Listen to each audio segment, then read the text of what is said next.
Hi, welcome back guys. This is your friend, the Iron Fanfics, back with amazing fanfiction.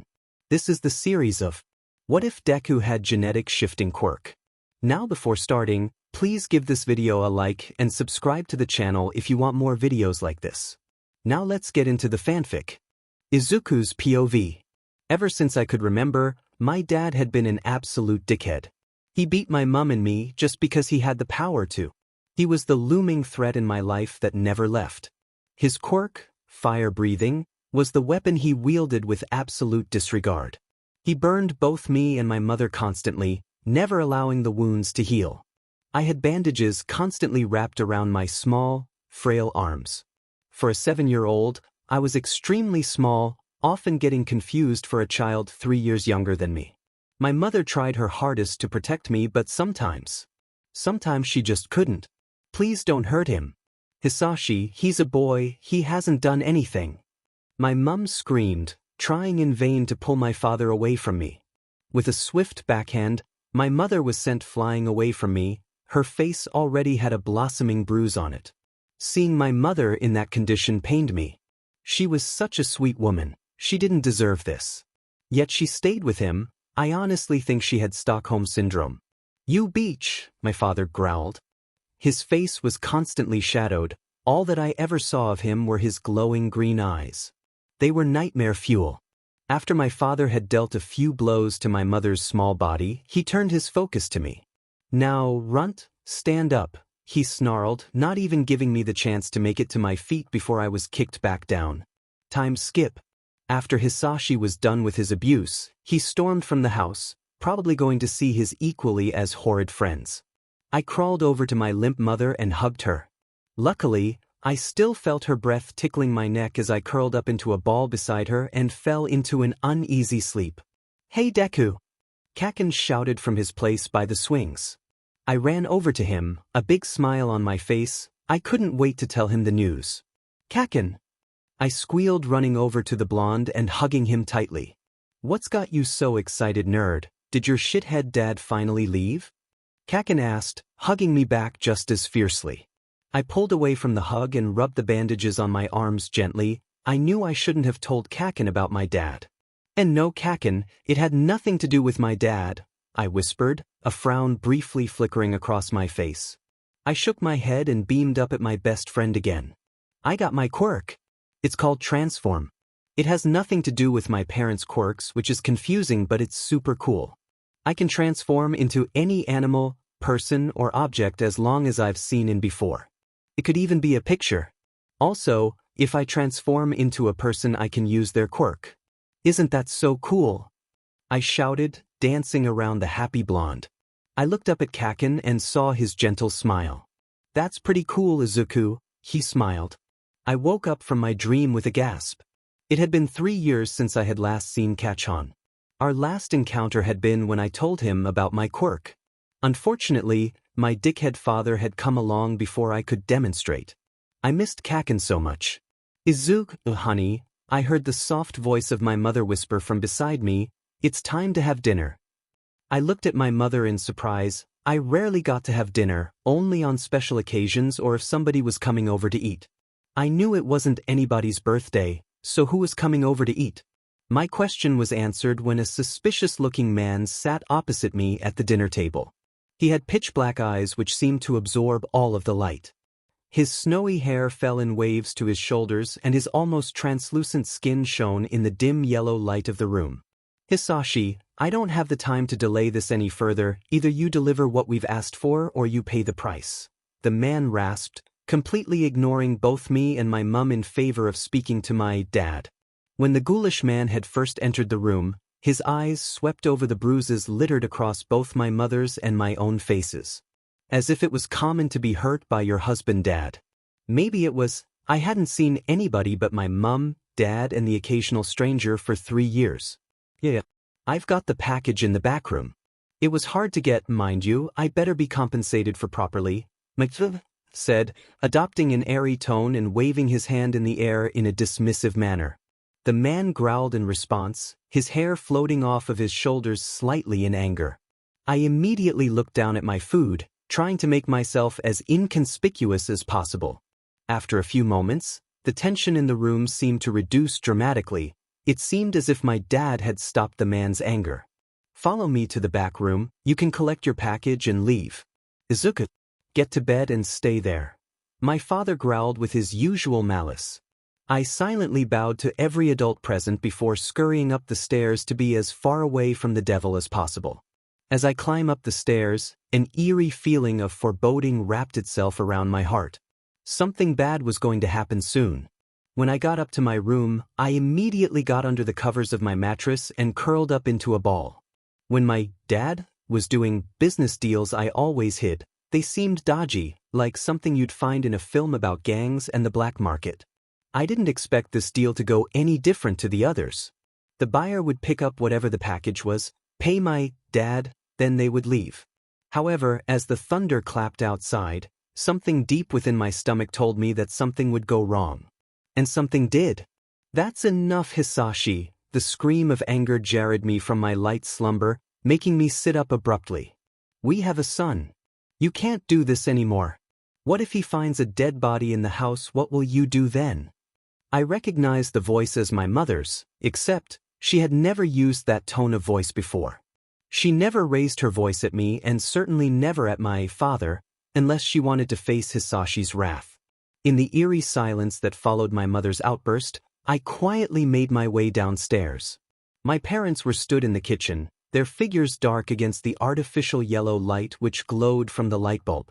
It seemed as if my father was frozen in shock. His silhouette stood stock still, whereas my mother's petite frame quivered in fear and anger. From my place on the bottom of the stairs, I could see her grassy green eyes. They were alight with apprehension and regret. Clearly, she hadn't thought what she was saying through. After what seemed to be an eternity, the devil finally moved. In a blink of the eye and a resounding smack, my mother was kneeling on the floor of our quaint kitchen. Her eyes were watering as she held her pale hand up to her throbbing red cheek. I quivered in fear, not able to move or make a sound. "You where?" my father ordered. Smoke curled from his mouth as his anger grew, his throat glowed orange, and I knew immediately what was about to happen. Flames spewed from my Hisashi's mouth, curling around my mother and causing shrieks and cries of pain to spill from my mother's mouth. The screams of pain tore at my heart. I wanted so desperately to rush forward and save her, but as I was about to step off of the step, she caught my eye. As the flames subsided slightly, she shook her head slightly, telling me to stay where I was. To not interfere. Although every bone in my body urged me to stop the monster, the desperate look in her eyes kept me. It seemed as if the beating would never stop. My father just kept hitting her. With every blow delivered to my poor mother, a wave of guilt and pain flowed through my body. "Stupid beach!" Hisashit shouted as he kicked my mum continuously in the stomach, causing crimson blood to splutter from her mouth, painting dots of red on the pristine white floor.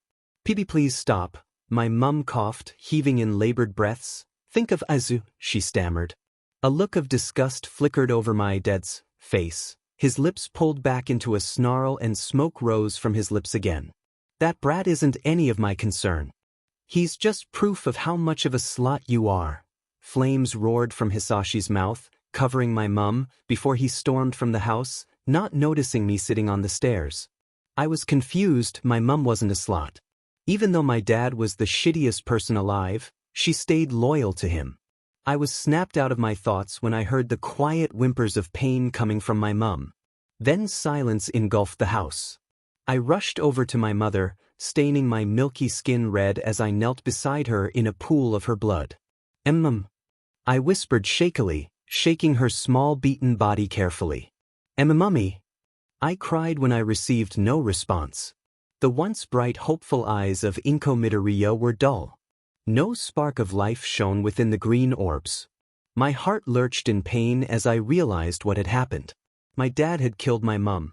I would never hear her sweet singing voice, humming lullabies to calm me down. I would never get to taste her delicious katsudon again. It all crashed down upon me at once. I wanted to cry. I wanted to wail and scream about how unfair everything was. I was 7, I shouldn't be experiencing this. I needed to run. I couldn't stay in a house where my mother had died. I couldn't stay in the same house as a murderer.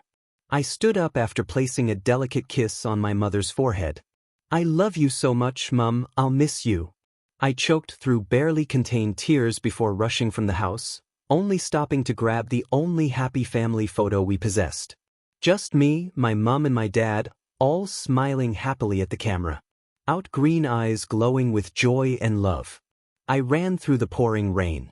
My thin top was soaked through and goosebumps covered my exposed legs. It seemed nobody was on the streets as nobody was there to see a small boy sprinting down the streets, a small photo frame clutched in his arms. Thunder boomed and lightning crackled above my head, scaring me to the point where I accidentally transformed into a green kitten. Now a kitten, I continued to run, my little paws slipping occasionally on the wet concrete. I was running for a while before I stopped.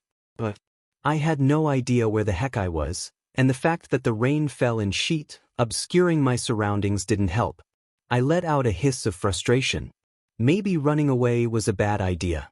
I was about to find an alleyway to occupy until the storm ended when an ominous shadow fell over me. I froze in fear. Had my dad found me? Was he going to grab me by the scruff of my neck and carry me home? What's a poor kitty like you doing out in this storm? A soft voice cooed from above me. Caring hands picked me up and cradled me to their hard chest. Warm hands ran through my soaked-through fur, causing purrs of content to pour from my mouth. "What are you holding there?" the voice asked, taking the photo frame from my mouth. I panicked. What if he threw it away? Or if he took me back to my dad? My tiny kitten heart hammered against my ribs.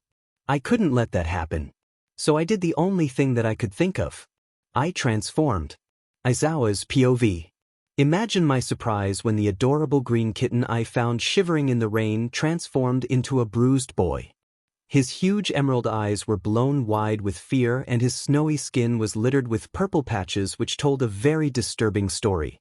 "Please don't take me back," he begged. His high voice was filled with fear. "I'll be good, just don't take me back to him," he began to cry, his tears mingling with the rain which continued to pour down on us. "Hey kid, what's your name?" I asked gently, crouching down to his height. "My name is Shota Aizawa, but my hero name is Eraserhead." It seemed that as soon as I mentioned the fact that I was a hero, the kid's head shot up and his eyes shone with awe. "Really?" he squeaked, his eyes wide. I nodded my head and his smile widened before he seemed to remember his sadness. Then his cute little smile slipped from his mouth and tears pricked back up in his eyes. "Don't take me back please, Mr. Eraserhead," he whimpered, eyes squeezed shut. My heart ached in sympathy as I watched this boy, who couldn't have been older than 5, cry out in fear. "It's okay kid, I won't take you back. Just tell me your name." I hummed soothingly. "Izuku Midoriya." "I'm 7, he whispered almost inaudibly. My eyes widened in surprise. The kid was tiny, how was he 7? "Come on kid, let's get you out of the rain." I smiled down at him, my voice laced with unfamiliar compassion. He sniffled slightly and nodded his head, causing water to drip from it. I gently picked him up after handing him his photo and began walking towards the police station to report the incident. As I walked, Izuku clinging to me like a koala, the clouds parted, allowing the silver rays of the moonlight to shine down upon us. "So, you just found him wandering around the streets in the rain?" a police officer asked, looking over at Izuku, who was curled up and snoring softly on a chair. I nodded my head in response, causing him to write something down.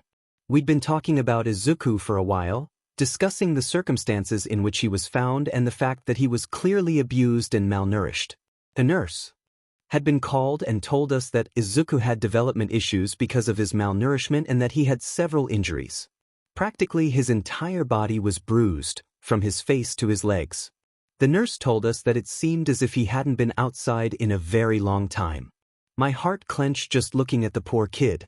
He'd fallen asleep as dawn broke and fog settled across the road. He looked so peaceful as he slept. His constant look of fear and panic was completely erased from his young features. "What are we going to do about the kid?" the police officer, who I later found out was called Taunt, asked, a small frown marring his weathered features. "We could probably send him to an orphanage once we've arrested his dad." By the look of these files, he doesn't have any other relatives. He hasn't mentioned his mother, so we can probably assume she's out of the picture. She hasn't been seen for years. She could be holed up in the house like the kid? We'll look into it. He rubbed his dark stubble thoughtfully, mumbling the end as an afterthought. His eyes glazed as he stared off into space, obviously thinking about what was to be done with Izuku.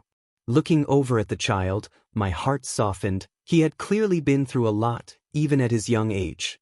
I couldn't know the full extent of it, but I knew what I wanted to do. I'll adopt him, I monotonously said, still looking down at the kid, a fond twinkle in my charcoal eyes. I felt Tant flinch in surprise. Clearly, he hadn't expected me to say what I did. What? Really? He questioned, surprised. Of course, it seems to be the most logical course of action. He was on the verge of a panic attack when the nurse was tending to his wounds. The poor boy was absolutely terrified of the man. He seems comfortable about me, so it is logical for me to care for him. I replied, my eyes never strayed once from the boy. Just when Tant was about to reply, a muscular green-haired man came stopping through the door. Thinly veiled rage simmering in his eyes. I'm looking for my son, Izuku Midoriya. As soon as Izuku's name left the man's lips, I was on guard. This must be the BSTRD who decided to abuse a young boy. Why should we give him to you? I growled lowly, my hands reaching for my capture gear.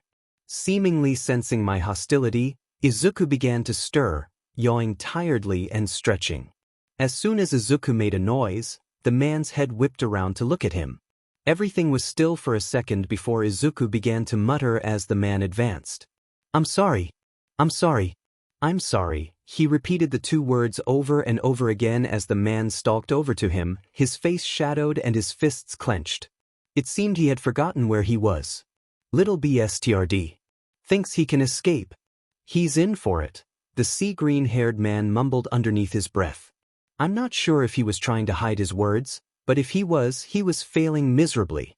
Before the BSTRD could lay a single finger on the clearly traumatized boy, my capture gear grabbed him, preventing him from advancing further. I signaled to Tant and he nodded. He rushed forward and scooped Izuku up, running back behind the desk to hide Izuku from his dad. Give me my son. Hisashi Midoriya roared, straining to escape from my gear. However, no matter how hard he tried, he couldn't loosen his bindings or escape. His chest swelled and his throat glowed. He was about to use his quirk. Immediately, my quirk was activated and the son of a beach's throat returned to its normal pale skin color. A look of confusion clouded his face, the corner of his lips turned down slightly and his eyes widened slightly. Wadash, he began to mutter but was swiftly cut off by me knocking him unconscious. Mr. Eraserhead, a tentative voice whispered as I watched Midoriya being taken into custody. I looked down and saw little Izuku clutching my trouser leg, his wide emerald eyes brimming with unshed tears. Thank you for saving me, he murmured into my leg, his voice slightly muffled. No problem, kid, come on, we're going home, I replied in a gentle voice, so very out of character for me. He gasped and looked up at me in surprise as if asking me with his eyes alone whether I was joking. I simply smiled at him before scooping him up and carrying him away from the police station and scene of his father's arrest. Hopefully carrying him towards a better life and bright future. Izuku's POV. Aizawa carried me out of the police station and the events of the night caught up to me. My eyelids began to drop and I let out a kitten-like yawn. From the moment he comforted me in the rain, I knew that he was trustworthy. It may seem stupid trusting somebody you've just met, but I had this gut feeling. Over the years since Aizawa has taken me in, I've learned to trust my gut and follow instinct. As Aizawa's gentle gait rocked me to sleep, I thought of my mum and hoped she was happy in her afterlife. I woke up laying on a soft bed. I was cocooned in blankets, which were wrapped so tight I found it hard to move. The blankets were soft against my skin. I found it hard to move, but I managed to shuffle around enough to see that I was in a very plain bedroom. No decorations adorned the walls or chests of drawers. The walls were a dull beige color that lacked life or interest. All in all, the room looked bare and boring. It seemed as if nobody had ever set foot in it. Izuku, a hushed voice came from the doorway. I hadn't noticed the door open. I looked up at the door and saw the scruffy face of Izawa, more formally known as Eraserhead. At the sight of his face, my memories came rushing back and tears welled up in my eyes. Seeing my damp eyes, Izawa came over to the bed and placed a comforting arm around my shoulder. "Why don't we go and eat some food? How would you like that?" he asked. His voice held compassion, although it almost seemed as if he wasn't used to expressing it. He looked a bit awkward in all honesty. I nodded my head slightly and Izawa took that as his cue to unbundle me from my blanket burrito and lead me from the room. "What would you like to eat?" Izawa asked me as he looked through his cupboards. They seemed fairly barren to me. "I'm not sure," I whispered. "You can pick something for me." I heard him hum in agreement as I looked around the room. Like the room in which I woke up, the rest of Izawa's house was really plain. The only splash of color seemed to be a photo of a turquoise-colored hair woman whose laughter was infectious even through the photograph. "Who's that?" I asked without thinking. As soon as the question left my lips, my eyes widened in fear and I placed a trembling hand over my mouth. "I am sorry. I won't ask any more questions." I cried. Silent tears streamed down my cheeks in rivers. Izawa looked at me in alarm. His usually dull eyes were wide and he looked bemused. "What are you sorry for, kid? It's perfectly natural to ask questions." Izawa soothed me, abandoning his search for food in favor of pulling me into an awkward hug. "That's my ex-girlfriend, Ami Fukukado, also known as Ms. Joke. It was a mutual breakup, we agreed to break up." He looked at the photo with a fond gleam in his eyes. They were obviously very close. At the time I wondered if they hit each other when they were together to show their love. That's how my dad showed his love. "She'll be here soon. I called her last night and she wanted to meet you. She insists that she'll cheer you up." Izawa mumbled as he continued his search through the cupboards. I was going to meet a new person? I felt anxiety well up inside of me. It pressed on my lungs and blocked my throat. I couldn't breathe. I pulled in ragged breaths and clutched at my chest in an attempt to alleviate some of my inner turmoil. I faintly heard Izawa calling my name and felt soothing arms circle around my frail body. After a while, I calmed down a bit and gripped onto the arms around me in a vice-like grip. "It's okay, problem child. I'm here. Nothing is going to happen to you," Izawa whispered in my ear. The way he held me and comforted me reminded me of my mother. The thought brought a new wave of tears into my eyes. "What's the matter now, Izuku?" Izawa asked not unkindly. He continued to hug me and wiped away the tears which managed to escape. "I miss my mummy. Hisashi took her away from me." I cried softly, clinging to Izawa tighter as memories of my mother's broken and burnt body filled my mind. I could feel Izawa tense at my words. He clearly wanted to ask me more but decided against it due to my fragile state. "Let's get you to eat something, kid, then we can watch some cartoons," Izawa mumbled. I nodded and climbed out of his lap in favor of sitting on a brown two-seater sofa. "Thank you for the food, Izawa," I whispered after I had finished the instant noodles that Izawa had prepared for me. I had tried my hardest to eat the entire bowl, but a quarter of the way through, I felt as if I was going to throw up. I tried to force the food down to please Izawa, but it seemed as if Izawa caught on because he told me to stop forcing myself. "It's fine, Izuku, you can ask for anything, okay?" I had noticed that whenever Izawa spoke to me, he used a soft, comforting tone which he was clearly unfamiliar with. He was trying to sound gentle, but his voice couldn't help but sound a bit forced. I nodded my head, my eyelids began to droop and I fell into a soft sleep, only spurred further into the sleep by Izawa's comforting presence. "He's so cute," a female voice squealed, waking me from my slumber. "Shut up, Joke, he's sleeping." Izawa's gruff voice mumbled closer to me than the woman's. "She's got a point, Shota. This little listener is adorable." A foreign male voice attempted to whisper enthusiastically. I slowly began to open my eyes and saw that I was surrounded by 3 people.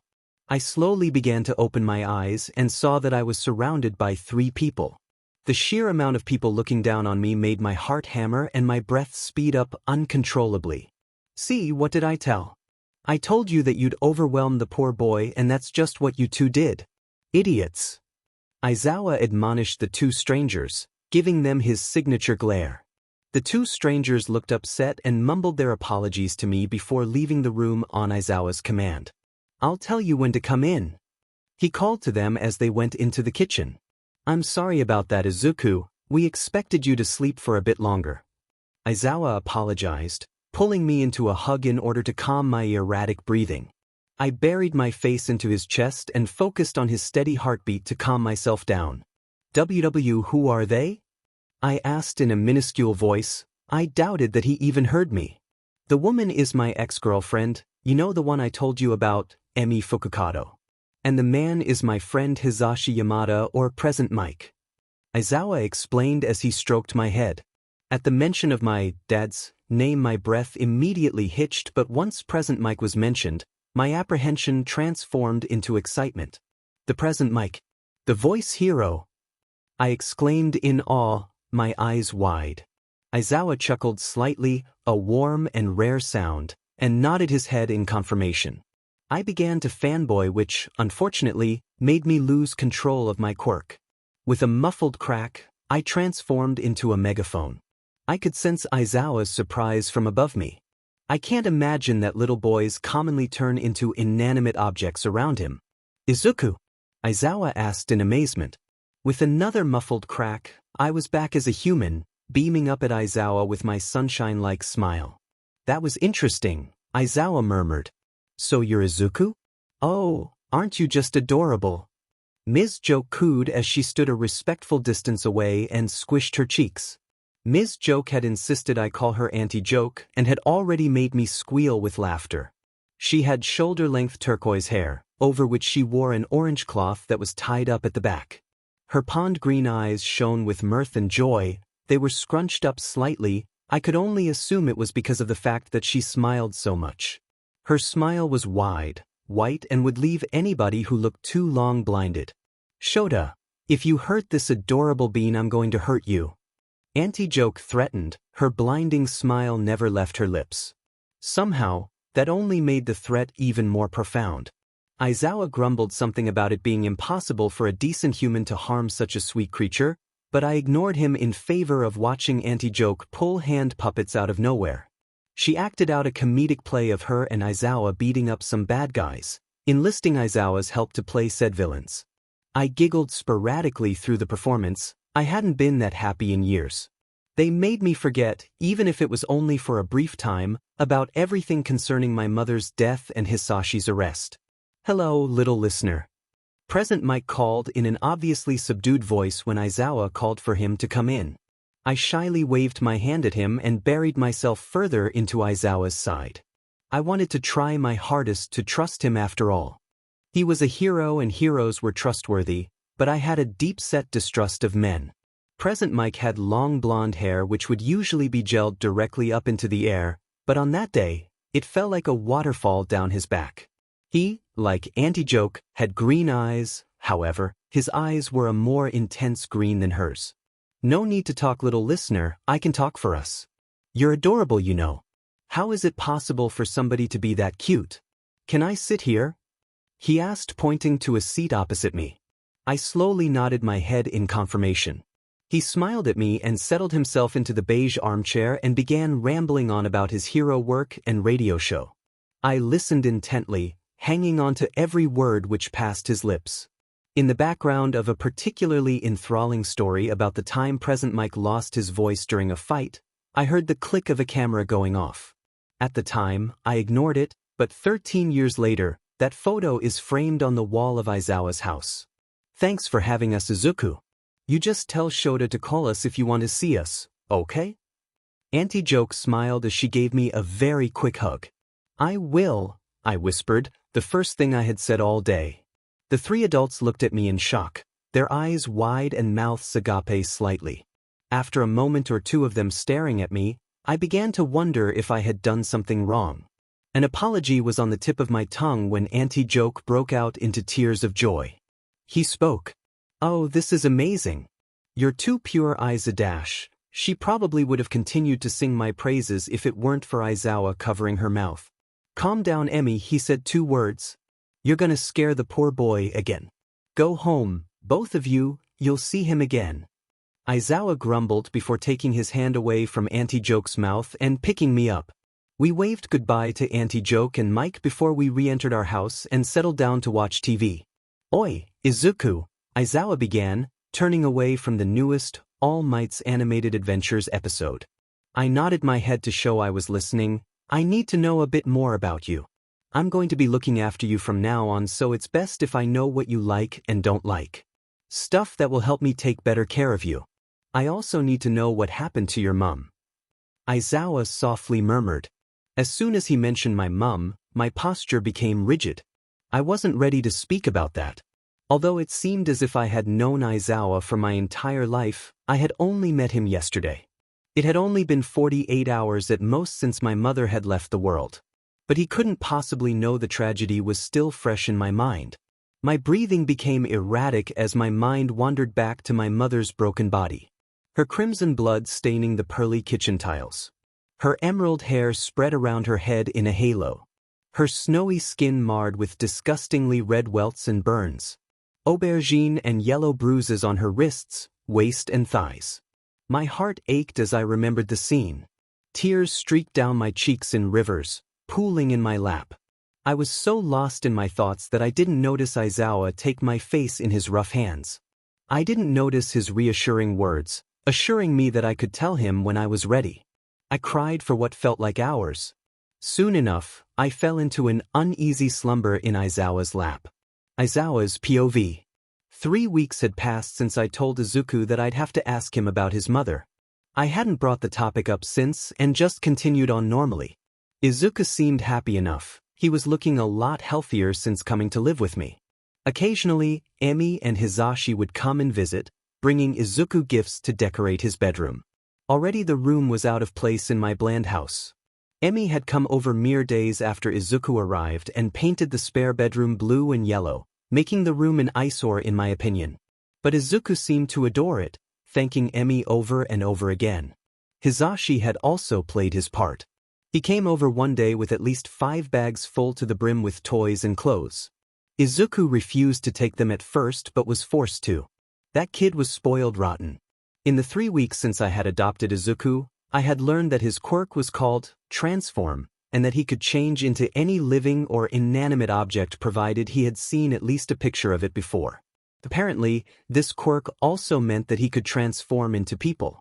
I found this out the hard way when I walked into the living room and saw 2 Ms. Jokes laughing together on the sofa.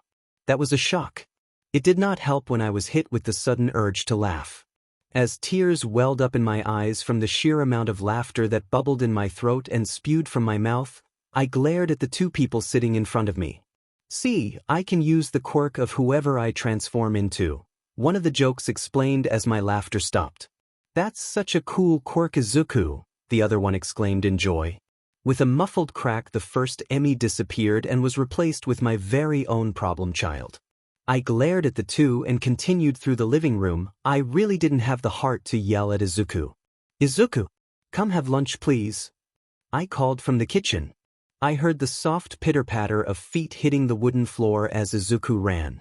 His emerald curls popped up behind the dining table as I was putting the food down. "What are we having?" Izuku asked as he sat down. His freckled face was adorned with a smile. "Chicken nuggets," I replied simply, placing the plate in front of the problem child. Izuku squealed in delight and ate the chicken nuggets. They were gone so fast that the kid practically inhaled them. As I sat and watched him, to ensure he didn't choke, the matter of his mother popped back up in my mind. I knew I had to ask him about it sooner or later, but he was too fragile at the moment. "Aizawa," a youthful voice shouted, pale arms waved frantically in my face. I questioned, coming back to reality. I saw Izuku looking up at my face, his eyes held tears and his lip quivered. It was clear that he was on the verge of crying his eyes out. "What's wrong, Izuku?" I asked in my best gentle voice. I wasn't a gentle person, so I usually sounded constipated whenever I attempted to sound compassionate. Luckily, over the 3 weeks in which I had been caring for Izuku, I had developed my caring voice so it didn't sound as bad. "You weren't responding and I thought you were. I thought you were like my mum," he wailed, his tears finally spilling from his large doe eyes. I didn't know what to say to that, so I just pulled him into a tight embrace. It was becoming clearer and clearer that I had to wait for the problem child to be better before I could ask anything about his previous home life. Who knew that at 23 I would have to deal with a child's psychological issues? No matter what though, I wouldn't give Izuku up. Another 3 weeks passed and I was finally at work again. Izuku said he was comfortable enough to go to school now. Initially, I was against the idea of him going to school. I could easily take him to work with me. But according to Emmy, that was really FNG unsafe. Aizawa, you imbecile, so I signed Izuku up for school and hoped that he would be okay. The protective feeling which I felt when it came to Izuku was a foreign one, but it certainly wasn't unwelcome. Aizawa, I had so much fun. Izuku beamed as I walked towards the door of his classroom. His unruly green hair shifted from side to side as he danced around my legs. He grabbed my hand and began to tug me towards a small blonde boy and what I can only assume was his mother. Kaken! Izuku squeaked as he neared the blondes. His smile grew bigger as we got closer. Izuku's POV. I tugged Aizawa behind me towards Kaken and Auntie Mitsuki. I was telling Kaken about Aizawa all day and he said he wanted to meet him to assess whether he was a good enough dad. I only laughed at the time and told Kaken that Aizawa isn't my dad. But even after only 6 weeks of living with him, Aizawa was more like a dad than Hisashi had ever been. Hello there Izuku, who's this with you? Auntie Mitsuki asked kindly as she knelt down beside me and hugged me. I squeezed her back and turned to Aizawa. This is Aizawa. He's looking after me because... I started the sentence exited but trailed off towards the end. Memories of why I was living with Aizawa flashed in my mind. I must have had a look on my face because Kaken punched me in the arm. You okay there, nerd? Kaken asked. His voice held sympathy but it was barely noticeable. Like Aizawa, Kaken wasn't used to expressing sympathy or compassion and whenever he tried to it ended up sounding forced or unnatural. After Aizawa introduced himself to Auntie Mitsuki and explained what he knew about the situation, my mum was missing and Hisashi was in prison, we had to part ways. Auntie looked desolate and Kaken must have noticed his mother's shift in mood because he stayed quiet for once. Seeing the sad look on Auntie's face, I felt something twist within me. She deserved to know what had happened to her friend. She deserved to know that she was dead and how she had died. I made the decision, as I watched the Bakugas walk away, to tell Aizawa about my mother's death so that my dickhead father got what he deserved. Are you sure you're ready to tell me, Izuku? Aizawa asked hesitantly. He looked at me with pity in his eyes. In all honesty, I despised that pity. Yes, I'm sure. I replied shortly. I wasn't going to beat around the bush in this matter. I was going to tell the truth, do my mother justice and get my dad a lifetime sentence. Nothing more, nothing less. My dad locked my mum and me in the house when I had just developed my quirk. My dad has always hit my mum and me, but he just suddenly decided that. I don't know his reasoning. All I know is that we were forbidden to go outside and if we did we'd face catastrophic consequences. Once, near the beginning my mum tried to leave, just to go out into the garden, but Hisashi caught her. He dragged me to my room and locked the door. Then my mum started screaming and begging Hisashi to stop. I don't know what was happening but it happened a couple of times since I was 4. I began my story. I stared at my hands. Normally tears would be welling up in my eyes by this point, but at that moment I was emotionless. Aizawa sat beside me and listened intently. His full attention was on me. Once a week a stranger always came to our house. It normally wasn't the same person but I've seen some of them twice.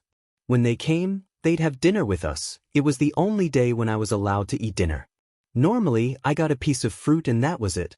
My mum tried to sneak me some food, but when she got caught my dad beat her within an inch of her life. I paused, remembering the time when my mum was unconscious for a week. She'd been in a coma. The experience had scared me and I was reluctant when my mum continued to leave me random bits of food. But I was always so ravenous that my hunger overcame me.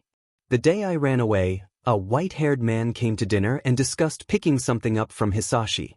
He scared me a lot. I didn't like the way he looked at me or my mum. He looked like he wanted to eat us and not the food on his plate. Hisashi and he got into an argument about the package and I was told to go to my room. I went to sleep but was woken up by my mum and Hisashi arguing. I paused again as the memories of the night I ran away loomed over me. I paused for a few minutes. Aizawa waited patiently for me to continue. Never once did he attempt to rush me in any way. He simply sat there, hands clasped in his lap, and waited for me to be ready. So my mum was shouting at my dad, a lot. She was screaming about what Hisashi was doing, saying it wasn't safe and what if I got caught up in it. My mum never yelled at anyone, especially my dad. She was too scared to fight back to his face. I snuck downstairs and saw them frozen in the kitchen. I think they were both shocked. Then Hisashi shouted at my mum. He called her loads of bad names and started hitting her like he usually did when we did something wrong. I wanted to stop him but my mum saw me and told me not to move. I don't think Hisashi realized I was there. He just kept hitting her over and over and over. He used his quirk as well. Then he stopped, called her a bad name and walked off. After that, I ran over to my mummy and tried to wake her up. She was bleeding a lot and I wanted to help her. But I dissolved into tears. Retelling the story of the night had brought back the memories in vivid detail. The metallic smell of the blood. The horrific sight of the blood-stained tiles. The eerie silence which had only been punctuated by my gasp of horror and sobs as I realized she was dead. The words fell from my lip as I became hysteric. My mum was dead. I would never see her again. I didn't even know where her body was. The police had checked the house after Hayashi was arrested for child abuse and nothing about my mum was mentioned. I didn't know where the BSTRD had put her. All I knew, she could have been eaten by wild animals, or if she hadn't been devoured she would be losing her teeth and nails as she slowly decomposed. Tears, which I had promised myself I would hold back, fell down my cheeks in steady waterfalls. Distantly, I felt arms encircle me. They felt loving and fatherly. I hugged whoever it was back, squeezing them with all of my strength. As tears continued to stream from my eyes, I felt my consciousness fading as I fell into a deep trauma-induced sleep. Aizawa's POV. I was going to kill that son of a bitch. Not only did he abuse Izuku, but also his own wife, and he didn't stop there. He killed the poor woman. Even until the end, that woman protected her son from her monstrous husband who did all sorts of unspeakable things to her. He beat her, murdered her, imprisoned her in her own house and from the sounds of it raped her. What I wouldn't do to get my hands on that BSTRD and wring his neck. I stopped plotting a certain person's murder when I heard tiny snores coming from Izu. His face was troubled and his fists were clenched as he dreamt. I was about to wake him up when his frown disappeared and was instead replaced with a content smile. Whilst I had no clue what the kid was dreaming about, by the look of things, everything was fine. For now at least. The next morning, after I had dropped Izuku off at school, I stormed into the police station and marched up to the front desk. Where is the lead detective investigating Hisashi Midoriya? I snapped, not meaning to be so rude. The frightened-looking receptionist pointed a shaky finger down the hall. I nodded my head in thanks and stormed down the hall. The door crashed into the wall as I practically kicked open the door to Detective Tsukachi's office. I was rather confused as to how such a young person had already achieved the rank of detective, but it wasn't the time for such questions. Eraserhead, Tsukachi said in a confused tone of voice, "How can I help you?" I sat in the chair opposite him with an unnecessary amount of force and stared at him unnervingly. After a few minutes of Tsukachi's gaze shifting around the entire room, trying to avoid my eyes, I finally decided to grant the poor man some mercy. "I know what happened to Inko Midoriya," I declared bluntly. Tsukachi's gaze immediately snapped towards me, his eyes widened. "Inko Midoriya? As in Hisashi Midoriya's wife?" he asked cautiously. I nodded my head. I felt all the anger that had built up inside of me disperse and instead be replaced with deep-set sadness. "She's dead," I mumbled bluntly, "murdered by her husband." I looked down at my lap. If I was capable of crying, I don't doubt I would. "How do you know she was murdered?" Tsukachi asked as he began to scribble down notes in his notebook. "Her son, Izuku, told me. He witnessed the entire thing. He said it started when..." I began to retell what Izuku had told me. All I could hope for as Tsukachi thanked me for telling him and bid me farewell was that Inko would be found and poor little Izuku could receive some relief. Izuku's POV. Kaken. I squealed as Kaken chased me around the playground. My feet pounded on the colored concrete of our school's playground. I flew past other children whilst I ran from Kaken. I'm gonna catch you, Izu. Kaken yelled. I simply laughed in reply and continued to run, evading Kaken's outstretched hand.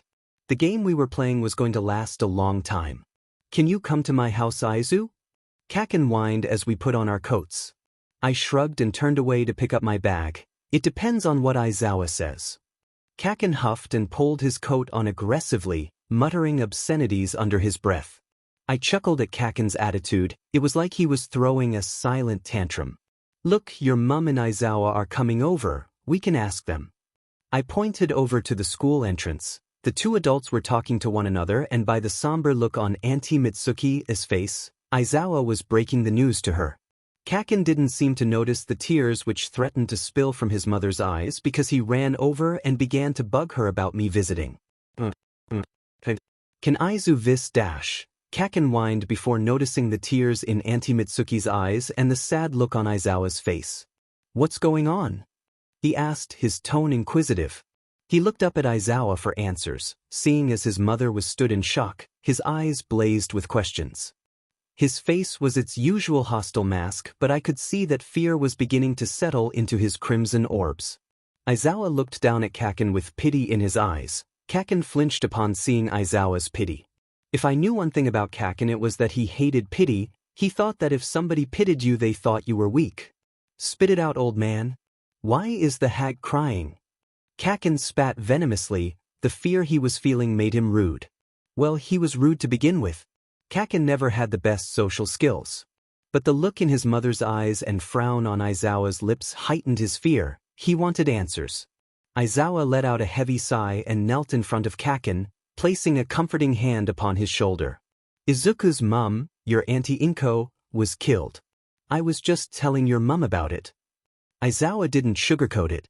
He was always blunt when it came to addressing things, whether they be trivial things, such as running out of milk, or more serious things, like the death of your mother figure who you haven't seen in 3 years.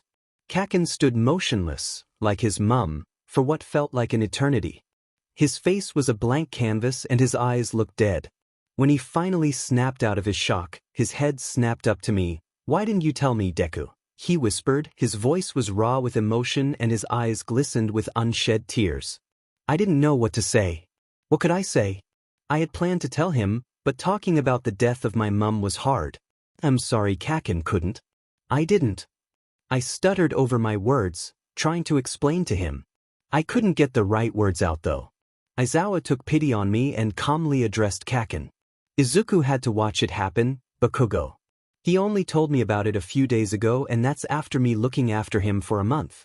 It takes time to adjust to such a big change in your life. Kaken hung his head in shame. He had let his emotions get the best of him. He had called me Deku, which we both knew had bad connotations.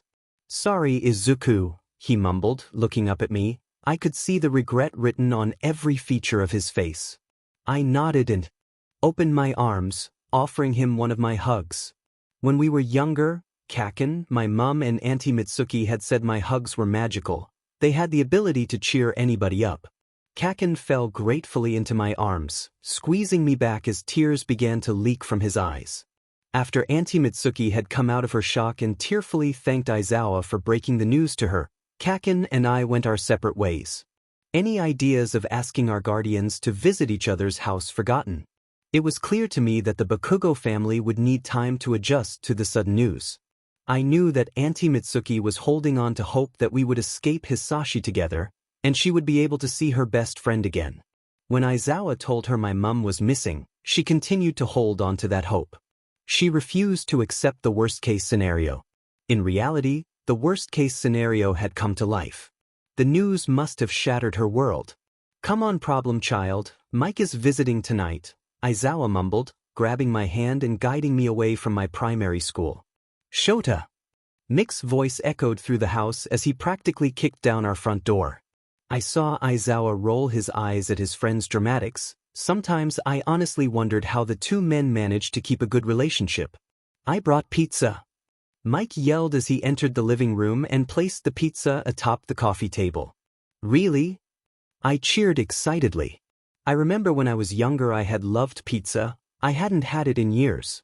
Yep, it's plain cheese though. Mr. Killjoy here is super picky with his toppings.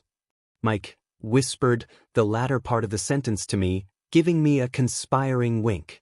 I laughed at his theatrics. Mike never failed to put a smile on my face. Even though I couldn't call him by his name yet, without a shiver of fear running down my spine, I still trusted him wholeheartedly. Aizawa grunted at Mike as he opened the pizza box and took a slice. The cheesy fragrance of the pizza filled the air. The smell invaded my nose and made my stomach rumble in desperation. Better feed the beast. Mike called from the kitchen as he got us all plates. I smiled and picked up a slice. I didn't wait even a second before I stuffed my face with the heavenly slice of food gold. As I chomped on my pizza, Aizawa gently smiled at me, a rare expression for the stoic man. Just sleep on the sofa, you dumbass. Aizawa chastised Mike. You see, Mike had somehow managed to get drunk on a few beers which he had brought along with the pizza. According to Aizawa, Mike had always been a lightweight. I had been a bit worried when Mike had begun to drink the alcohol. When Hisashi drank, although it was rare, he got a bit violent. I was surprised when Mike just stumbled a bit and shamelessly flirted with Aizawa. He winked at Aizawa as he was pushed down to lay on the sofa. Oh, Shota. You know, Aizu is right there, we can't do anything. Mike slurred as he attempted to wink at Aizawa but just ended up blinking in a confusing manner. I giggled as I watched the scene unfold. Mike was laying on the sofa, clinging to Aizawa's cat t-shirt like a koala and trying desperately to pull him down to lay on the sofa with him. Aizawa sighed and turned to me. Please head up to bed, Aizu. I'll tuck you in after I deal with this idiot. I nodded my head and scampered down the hallway towards my bedroom, listening to the sounds of a drunk Mike and disgruntled Aizawa as I went. It took a while for Aizawa to come in and bid me good night. By the time he managed to make it into my room, my eyelids were drooping. Sorry, Izuku, Mike is an idiot. He apologized as he perched on the edge of the bed. I nodded. My head felt heavy, which made it look more like my head was just flopping about. Night, Aizu, Aizawa whispered gruffly. Night, Dad, I mumbled in return, not realizing what I had just said. I saw Aizawa pause in my doorway for a moment before he left the room, the back of his neck aflame. A year had passed since I had started living with Shota. Around the 6-month mark he had insisted I call him by his given name. He said being called Aizawa by somebody he shares his house with was kind of unnerving. During the year many events had taken place. First off, the police found my mum's body. Hisashi had dumped her unceremoniously in a forest just off the highway. Due to the fact that animals had gotten to her body first, her funeral was a closed casket affair. I will never forget the sobs of the usually strong Bakugo family as they watched my mum being lowered into the ground. Kaken didn't speak for a week. He didn't shout at the extras. He just sat in the corner with tears in his eyes. Though the tears never fell, he refused to let them. The next thing which had happened in the year was me turning 8, roughly 7 months into living with Aizawa. Auntie Joke threw me a surprise party which she'd apparently been planning since I let slip that I hadn't had a proper birthday celebration since she had looked at me in horror before declaring that she would throw me the best birthday party ever. I had completely forgotten about it before I went home one day and saw streamers hanging from the ceiling and balloons littering the floor. Mike, Auntie Joke and Kiyama, who I had met when she came home with Shota one evening, had jumped up from behind the sofa and screamed, "Surprise!" My face had lit up with joy. The evening was filled with opening gifts, eating cake, playing silly party games and falling asleep in front of the telly. The day after my surprise birthday party, Kaken had come to school with a present for me. He had shoved into my arms and grumbled something about it only being obligatory, where he learned such a word at the age of 8 is beyond me, and scuffed his shoes on the floor in order to avoid eye contact with me. I had opened the gift to see a limited edition All Might figurine which was only sold in America. It cost a fortune to ship and the actual action figure itself wasn't pocket change. I had stood in shock for a good 10 minutes before I snapped out of it and crushed Kaken in one of my loving hugs. Thank you so much, Kaken. I squealed. He smiled sheepishly down at his feet. I saw his lips move, but I couldn't really hear what he said before he walked off into our classroom. I puzzled over what he had said as I carefully placed the present in my bag and hung my back on its hook. It came to me after a while that he had mumbled, "You're welcome, nerd." Whilst the words weren't all too profound, it still sent a happy tingle up my spine. The final major event which happened within the first year of my living with Aizawa is that I started to get bullied. I'm not sure why they started bullying me. They said it was because I was quirkless, but that line of reasoning made no sense. I had a quirk, I just didn't use it because I didn't need to. I used my quirk quite a bit at home and at Kaken's house, but it was illegal to use it in public, so why would I? Although it was a felony to use your quirk on others and in public, it didn't stop the bratty 8-year-olds who bullied me from hitting me with theirs. Every day at break time, when all I wanted to do was hang out with Kaken and my other friend, Kyoka, they would harass me and beat me up with their quirks. Kaken, being the angry gremlin he is, tried to fight back against them, but I always stopped him. I didn't want my friends getting in trouble because of me. It was clear that Kyoka wanted to stand up for me as well, but she had more restraint than Kaken and just glared menacingly at the brats. I hadn't told Shota that I was being bullied and I was quite a good actor, so it didn't seem as if he was aware of what was going on. But look, it's the quirkless wonder. My main bully, Osaru, hollered as he swaggered across the playground with his lackeys trailing behind him. Osaru had an earth quirk. He could manipulate any earth he came into contact with. He could soften it, raise it, and create monsters from it. Not much unlike the hero Pixie Bob. I looked at Osaru with fear in my eyes. He had somehow found out about my mum dying and tormented me about that, as well as using his monsters to attack me.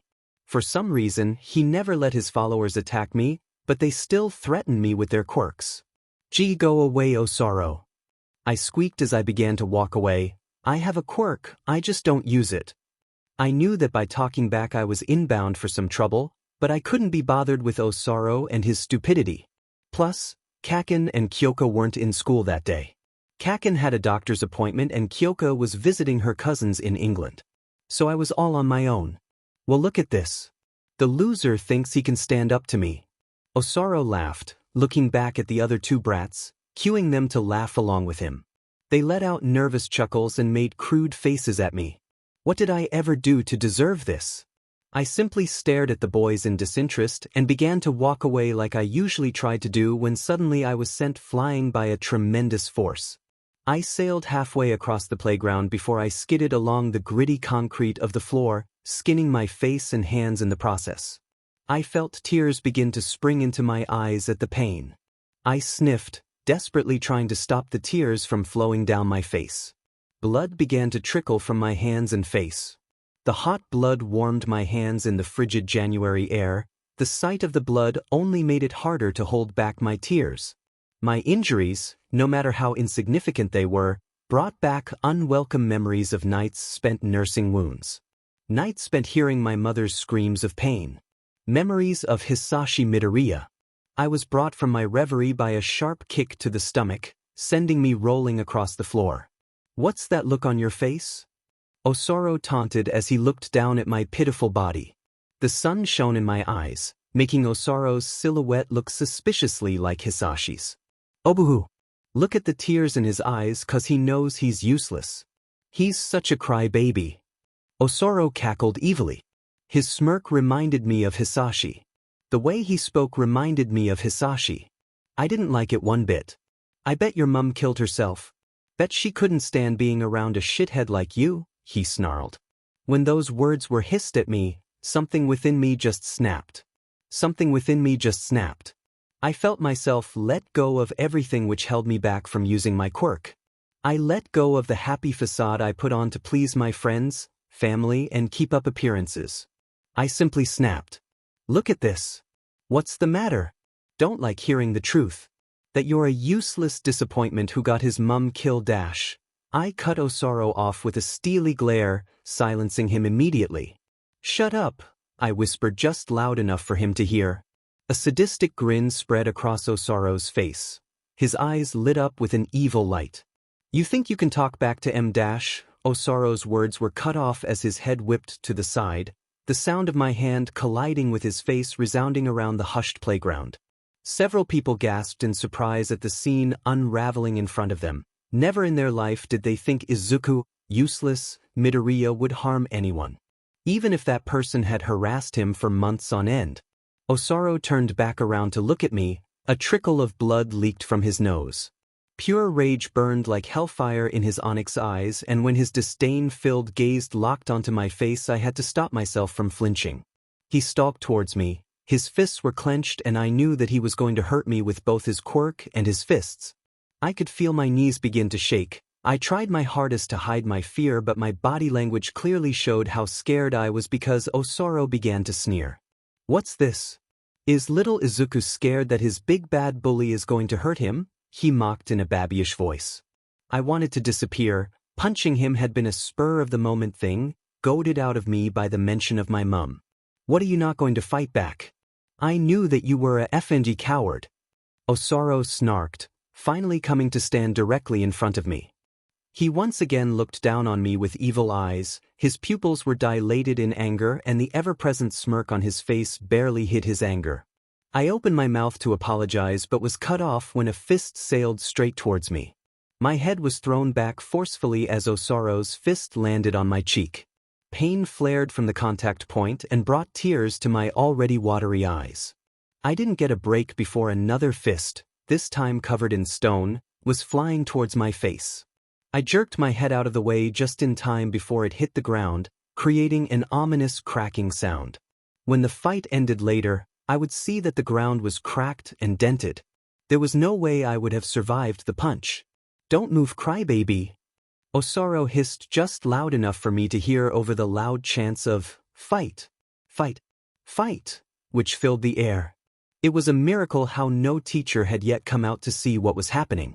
Another fist, this one luckily without rocks on it, collided with my face. It jerked my head sideways, straight into a part of the concrete floor Osaru had softened. As my head began to sink into the floor and Osaru looked down at me with a psychopathic glimmer in his eyes, I had an ominous feeling that if I didn't get out of the situation I was in, I would die. It was just a deep feeling that I had in my belly. If living with Aizawa had taught me one thing, it was to trust your gut. With no other viable option, I decided to just go for it. I was going to use my quirk. Taking in a deep breath, I allowed the familiar feeling of my bones creaking and shifting to overcome my body. With a muffled crack, I was no longer Izuku Midoriya but Shota Aizawa. I will never forget the horrified expression on Osaru's face as I used Shota's erasure to erase his quirk and free myself from the ground.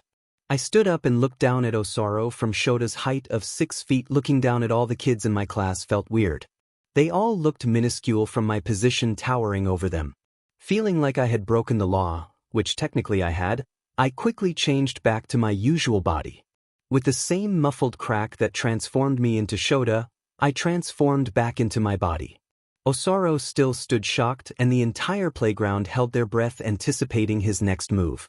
They could all wait for hours for him to respond, but I sure wasn't going to wait for him to get over his shock. I quickly spun on my heel and started running towards the door of the school. I had hoped that I would be able to escape, but apparently Osaru wasn't done. The earth rolled behind me, quickly stopping me in my tracks. "So you think you can just use your quirk and run away, you baka? As if, get your butt back here." Osaru roared in anger. I felt my knees knocking once again. Why won't he leave me alone? Osaru stormed towards me, raising his rock-covered fist, about to strike me. It seemed that I again had no choice but to use my quirk. Taking a deep breath, I transformed into the person who would end this fight the fastest, even though she probably wasn't the most suitable person to be on a playground.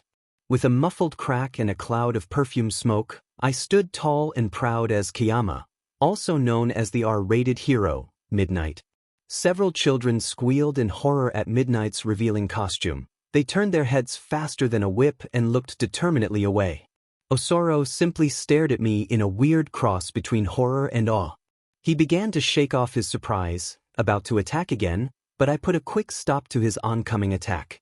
I ripped the thin, paper-like fabric of Kiyama's costume away from my arm and released her sleeping gas quirk. Osaru tried to hold his breath, but he had already breathed in too much of the quirk. Osaru began to sway on his feet, eyes fluttering as he tried to fight his induced tiredness. But it was a losing battle as he face-planted the floor, out like a light. Luckily for me, the people who witnessed the fight told the teacher the truth, that I had only used my quirk in self-defense.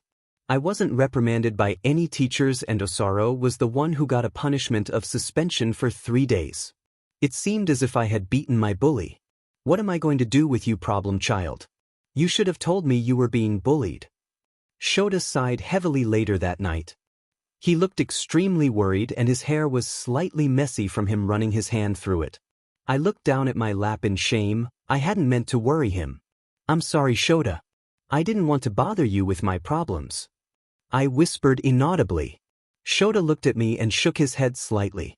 Don't worry about it, problem child. You stuck up for yourself. That's what matters. I was scooped into a hug, which I gratefully returned, and carried over to the sofa where Shota and I watched random TV shows. When Kaken came back to school the next day and heard about what had occurred, he congratulated me enthusiastically. Well done, Izuku. You finally stood up for yourself. Kaken shouted as he pulled me into a tight hug.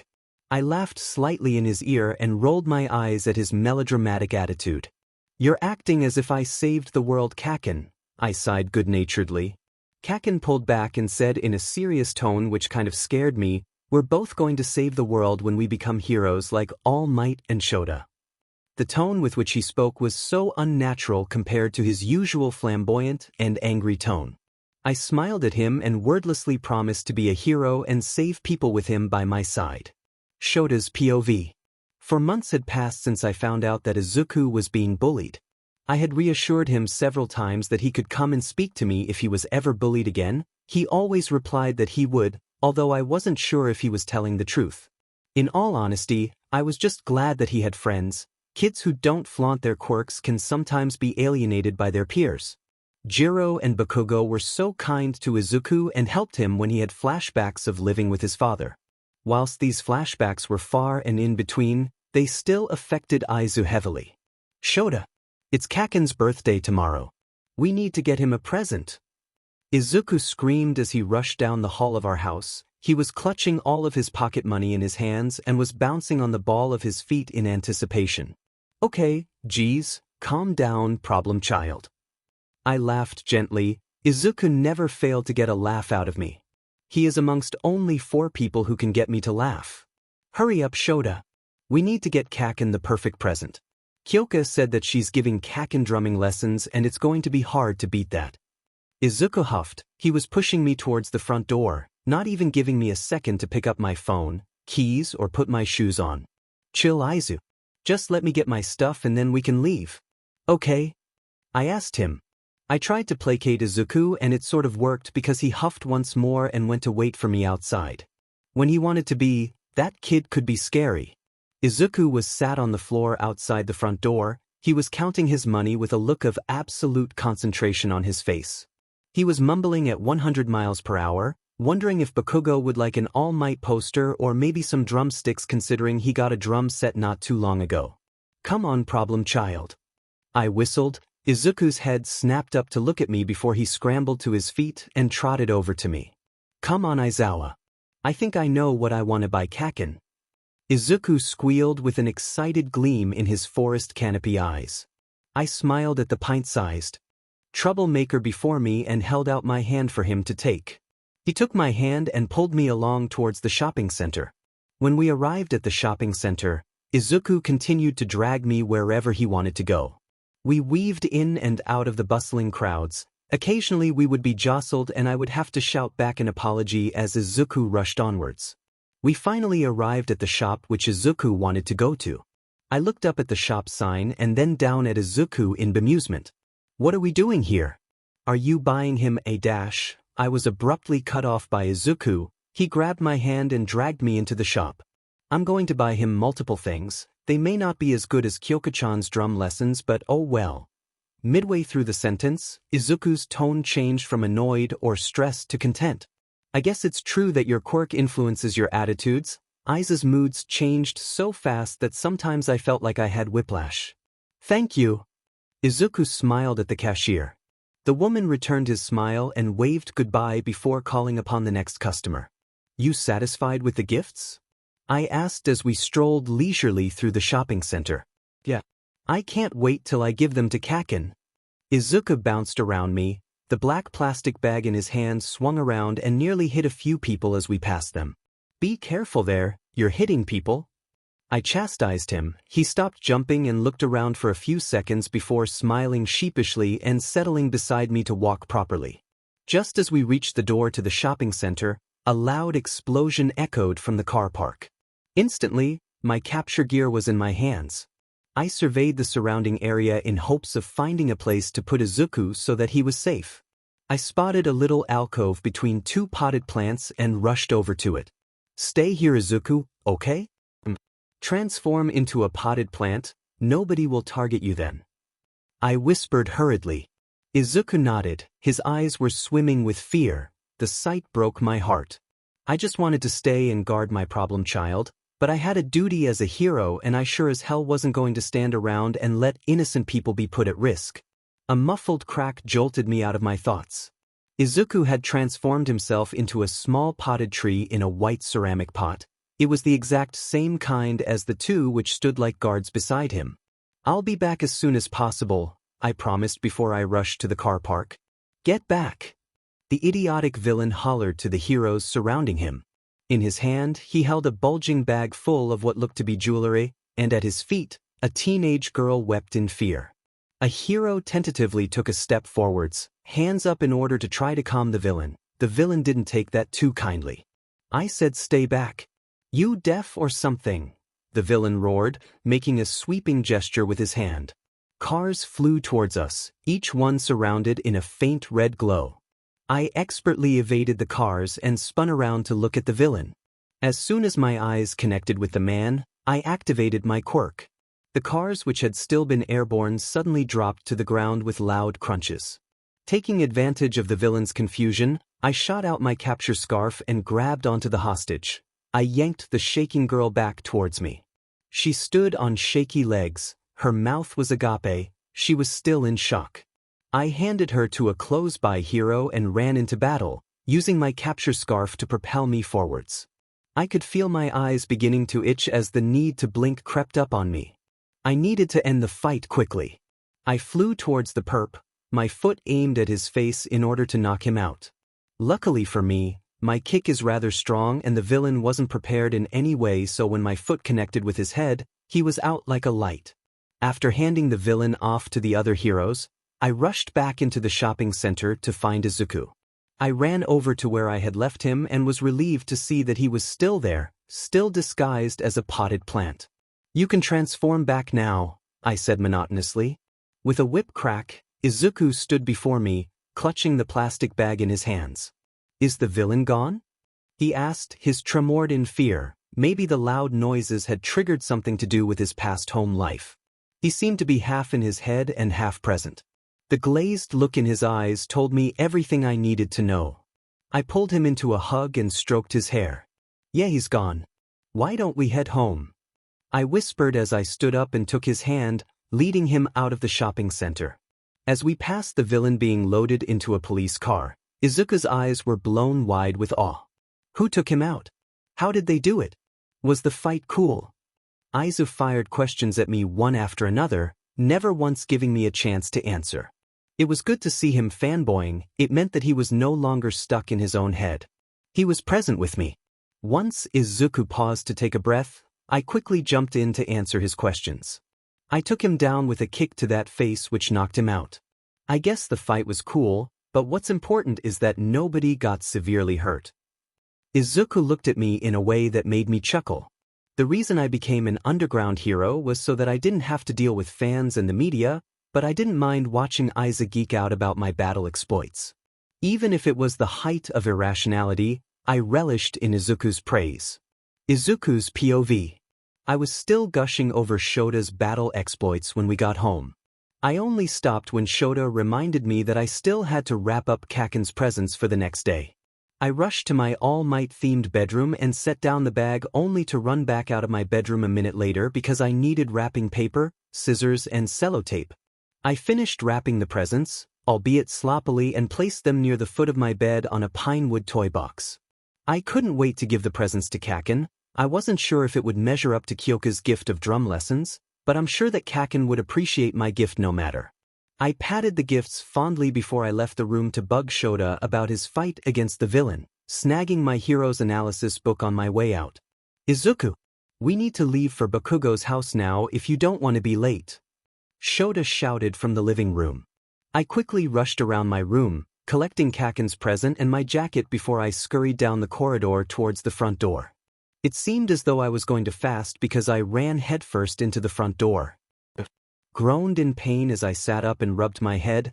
I could already feel a lump forming below my fingers. You okay there, kid? Shota asked in a worried tone. I nodded absent-mindedly and assured Shota that I was fine. I jolted suddenly when I remembered why I had been running. Oh my goodness. We need to go. We're gonna be late. I screamed. I jumped to my feet, grabbed my backpack which contained Kaken's presents, grabbed Shota's hand and yanked the door open before dragging Aizawa down the stairs and onto the street. Due to the fact that I had run all the way to Kaken's house, Shota and I arrived early. Shota stood and waited patiently for me to catch my breath. I gasped for breath and placed my hands on my knees as I tried to regain as much oxygen as possible.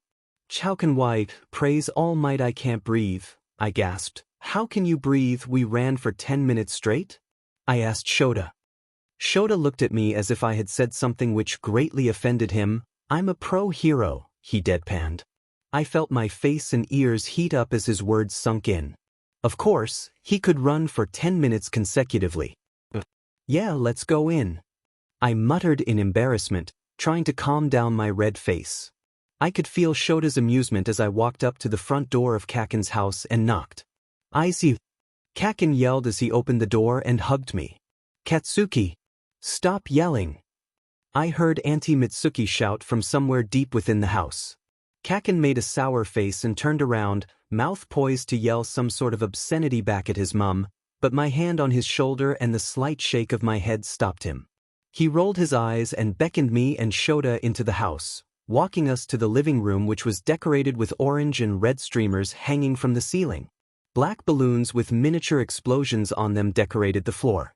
It seemed Kaken's party was centered around his quirk, a typical Kaken thing to do. I like the decorations, I squealed. Kaken stood in the middle of the room with his arms crossed and legs spread shoulder-width apart in All Might's power pose. I know, right? It shows how awesome my quirk is. Kaken beamed. He was so cocky, I wondered how we even remained friends sometimes. I don't doubt that if Kyoka and I weren't around, Kaken would be unbearable. But we just have to wait for Kyoka, then we can start. Kaken smirked. I nodded my head and took a seat on the sofa. Happy birthday, Kat. Kyoka cheered as she walked into the living room with Kaken's presents in her hands. I bounced off of the sofa and pulled Kyoka into a really tight hug which she returned. Nobody could resist a hug from Izuku Midoriya. About time you showed up, earphone head. Kaken smirked in a teasing manner. Kyoka stuck her tongue out at Kaken in retaliation. I guess you don't want these gifts then, she said nonchalantly. With a shrug she turned her back to Kaken. I watched in amusement as Kaken apologized, something Kyoka and I had been forcing him to do, and begged Kyoka to stay and give him his presents. In the end, Kyoka stayed as all three of us knew she would, and the adults came in so that the small birthday gathering could begin. Hello there, Jiro. Masaru greeted Kyoka as the adults filtered into the room and settled onto the sofa. Kyoka waved her hand mutely at Masaru's greeting. She was really shy when it came to speaking to Kaken's parents and Shota. Let's start then. Katsuki, you can open your presents from your friends, but don't be rude. Auntie Mitsuki warned Kaken. At his mother's warning, Kaken simply rolled his eyes and picked up the gift bag from Kyoka. Kaken pulled out the first present, which was wrapped neatly in silver wrapping paper. The present was rather long and appeared to be a box. Kaken didn't hesitate before violently ripping the paper from the gift to show a plain white box. When Kaken opened the box, there were 2 wooden drumsticks, both of which had explosions on them with Kaken's name in them. I looked on as Kaken's eyes widened and filled with joy. Even I admit that they looked really cool. I'm fairly certain he still has them to this day. Kaken smiled at Kyoka and looked back into the bag, only the card remained. Kaken opened the card and a piece of paper floated out. He looked at it in bemusement before carefully picking it up and looking at Kyoka before reading the paper. Kaken's eyes widened before he did something very un-Kaken-like. He jumped up off the floor into Kyoka's lap. Are you serious? Thank you so much, Kyoka. You're amazing. Kaken shouted, which caused Kyoka to flinch slightly due to her quirk. Don't sweat it, Kat. You should really thank my parents. I had to beg them to give you free drum lessons. Kyoka responded with a gentle smile. I watched my two best friends squeeze each other, a very rare sight, and smiled to myself. When they finally stopped hugging and Kaken thanked Mr. and Mrs. Jiro, Kaken picked up his presents from me.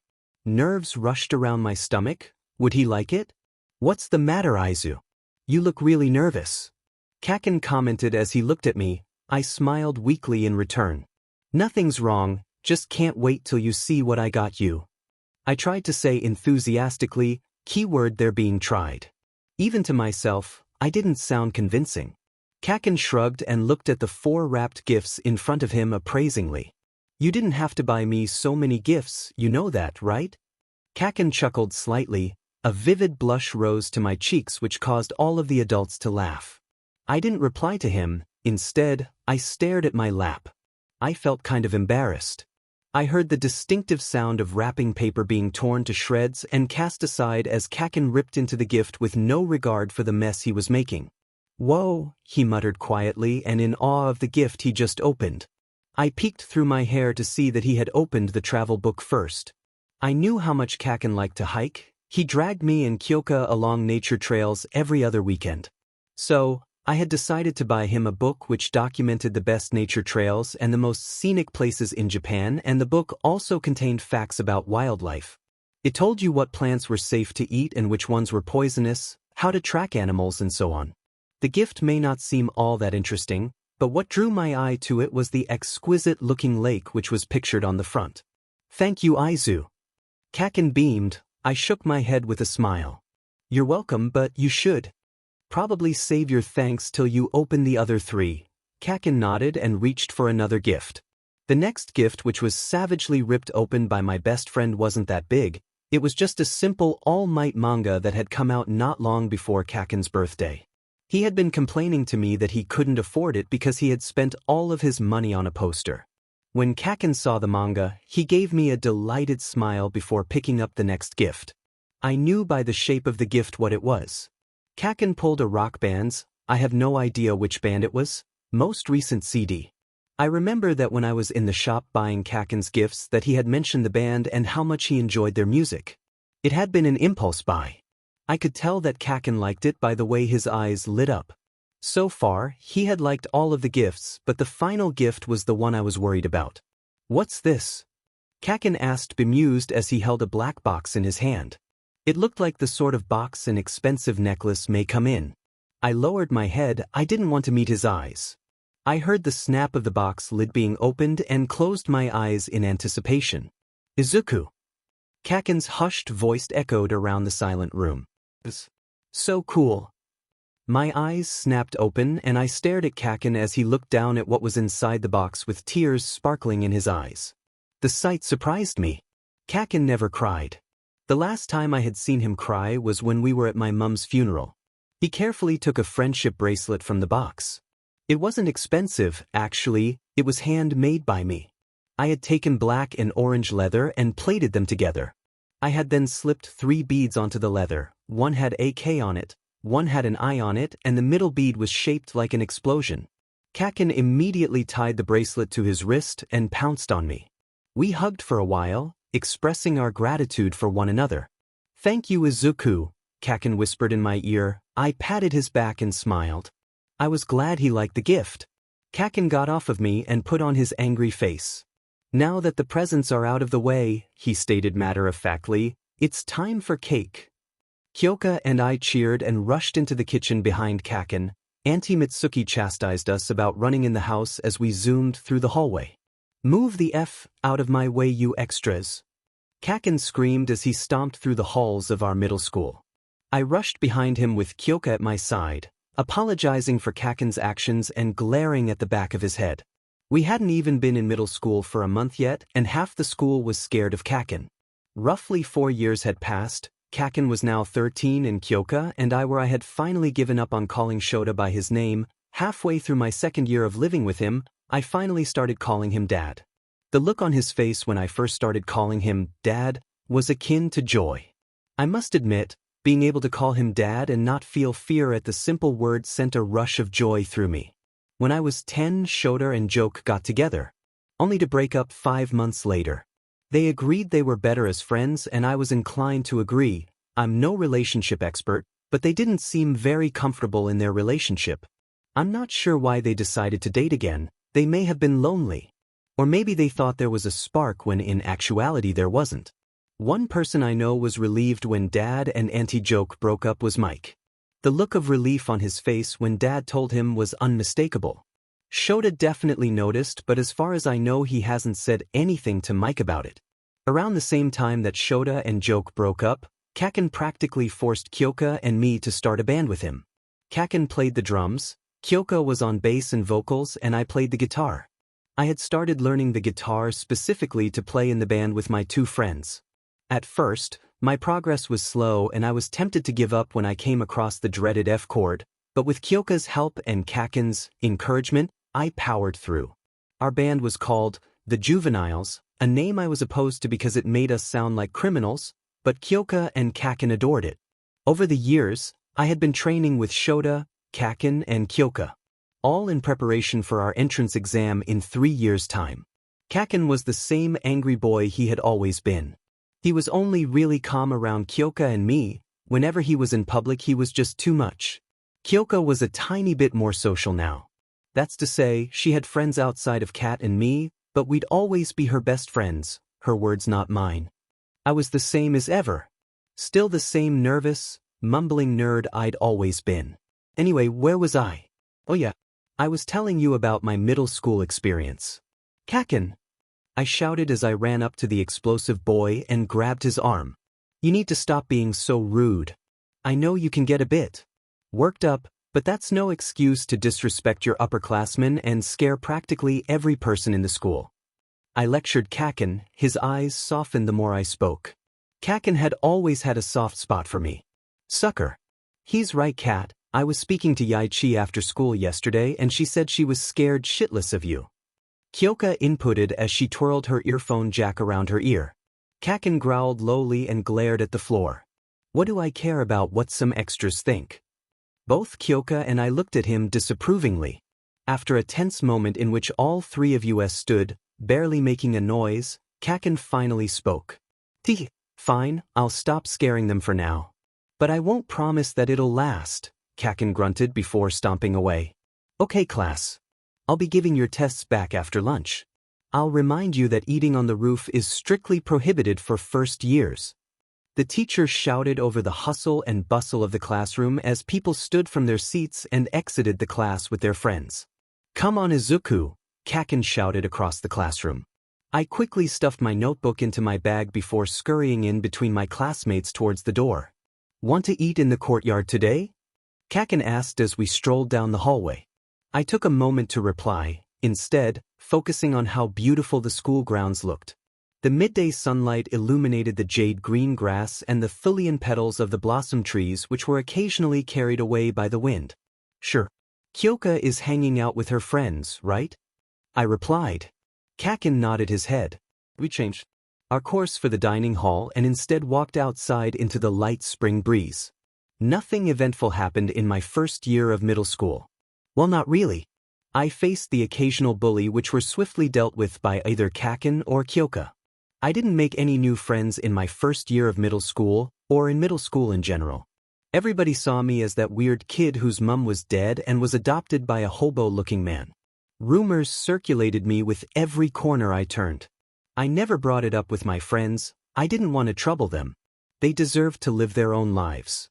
Kyoka had made friends within the first couple of weeks of school and even got a boyfriend after a couple of months.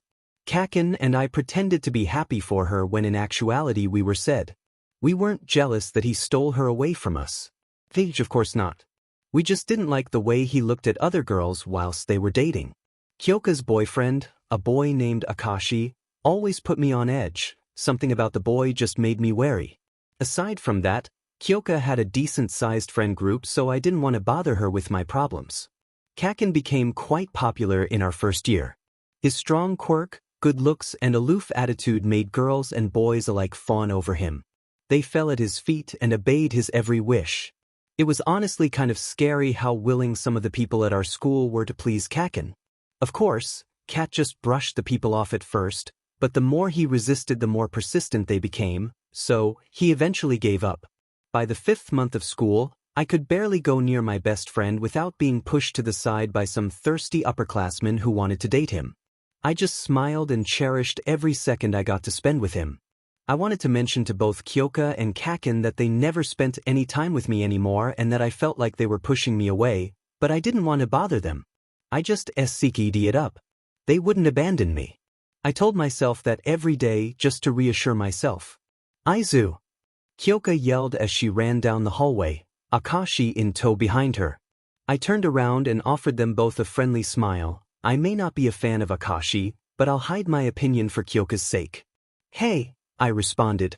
Kyoka came to a stop in front of me. Akashi's hand was wrapped in a vice-like grip in hers. Why were they even dating? Who needs a significant other at the age of 13? They'd only actually been speaking properly since the end of July, and now it was early September. Surely that's not enough time to develop a healthy relationship. But what would I know? Do you want to go on a hike on Saturday, like we used to? Kyoka asked, her voice tinged with excitement. Kat told me to ask you since he can't. He's in detention for punching a kid in the face. I frowned disapprovingly upon hearing about this. He was getting better as well. Sure, I'll come hiking with you too. I smiled at her. I couldn't wait to spend time with just Kyoka and Kaken. I arrived at the foot of the mountain a bit earlier than I had intended to. My eagerness to spend time with my friends had caused me to leave 30 minutes early. On my way out of the house, I had seen Mike walking down our road. I could only assume he was going to visit my dad.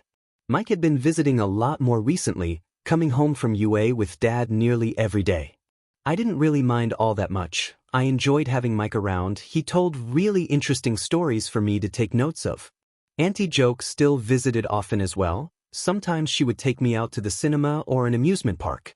Kaken and Kyoka used to come with us as well, but once middle school started, it was just me and Joke. I didn't mind though. Auntie Joke was like my mother figure. She reminded me a lot of my mum. Izuku! Kaken shouted, effectively gaining my attention. I looked up with a beaming smile, ready to greet my friends, but my smile faltered slightly upon the sight before me. I had expected to only see Kyoka and Katsuki. What I saw instead was Katsuki, Kyoka, Akashi, and 2 girls who I didn't know. My eyebrows drew together in confusion. What were they doing here? The question was a pointless one. It was obvious why they were there. I looked down at the floor and fought off the tears which desperately wanted to leak from my eyes. Once I knew that the tears wouldn't leak, I looked back up and replied to Katsuki with my most enthusiastic voice. Hi Kaken, Kyoka, Akashi, and I'm sorry but I don't know your names. The 2 girls looked at me in disgust before turning their gazes to Kaken and asking him silently what I was doing there. This is Yuri and Kim. They asked me to come with, hope you don't mind. Akashi wanted to tag along too. Kyoka smiled adoringly at her boyfriend. Of course I don't mind, the more the merrier. I cheered in an enthusiastic tone of voice. Kaken and Kyoka smiled at me and moved to start up the mountain, their tagalongs beside them.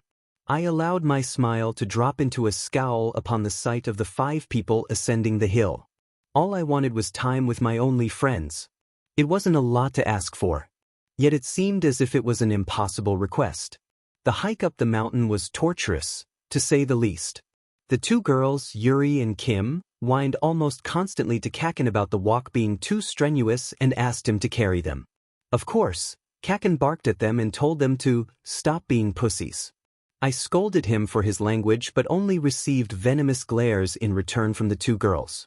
As far as I could tell, the girls came with Kyoka. I doubt Kaken would be able to put up with such shallow people. Speaking of Kyoka, it was impossible to speak to her without Akashi butting into our conversation and stealing Kyoka's attention away. He was jealous. It was as clear as day. But apparently, Kyoko was blind to her boyfriend's jealousy. Akashi glared at me constantly, as if he expected me to try and steal Kyoko from him. I rolled my eyes at him. If I wanted to date Kyoko, then I would have asked her long before he even came into the picture. So, all in all, I loathed the hike up and down the mountain. The only highlight of the experience was the magnificent view from the top. The view of the pine forest and aqua blue lake made my heart soar, and I almost forgot that 3 jealous people were glaring daggers into my back. Overall, I'd say my first year in middle school was a sheet fest. Shota's POV. I noticed that Izuku wasn't as happy as he used to me at the beginning of his second year. He talked about his friends less and came home earlier than he did at the start of his first year. I tried asking him about it, but he just said that Kyoka and Katsuki were busy. I wanted to reach out and help him, and I tried to, but it wasn't really helping. My heart ached at the desolate look on his face every time he came home. I wanted to see that joy-filled smile that he used to constantly wear as a child. He only seemed to be happy when he was with either me, Hizashi, Emi, or Kiyama.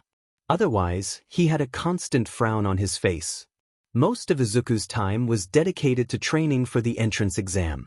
Every day he would go to the beach and train before coming home and feverishly studying. It broke my heart to see the boy I had taken in for 6 years work himself so hard. I noticed that after about a month of school starting again that Izuku was acting more skittish. He jumped if somebody raised their voice and flinched when somebody moved too fast. It worried me deeply. I had hoped to never see my son in such a depressed state. I tried speaking with Izu about my suspicions of bullying, but he always brushed me off or reassured me that it was nothing and I was imagining things. I spoke to his school about my suspicions and they promised to keep an eye on him, but my gut told me they were lying, and I always trust my gut. Izuku's POV. Stay down, you freak. Kim spat at me as she kicked my stomach.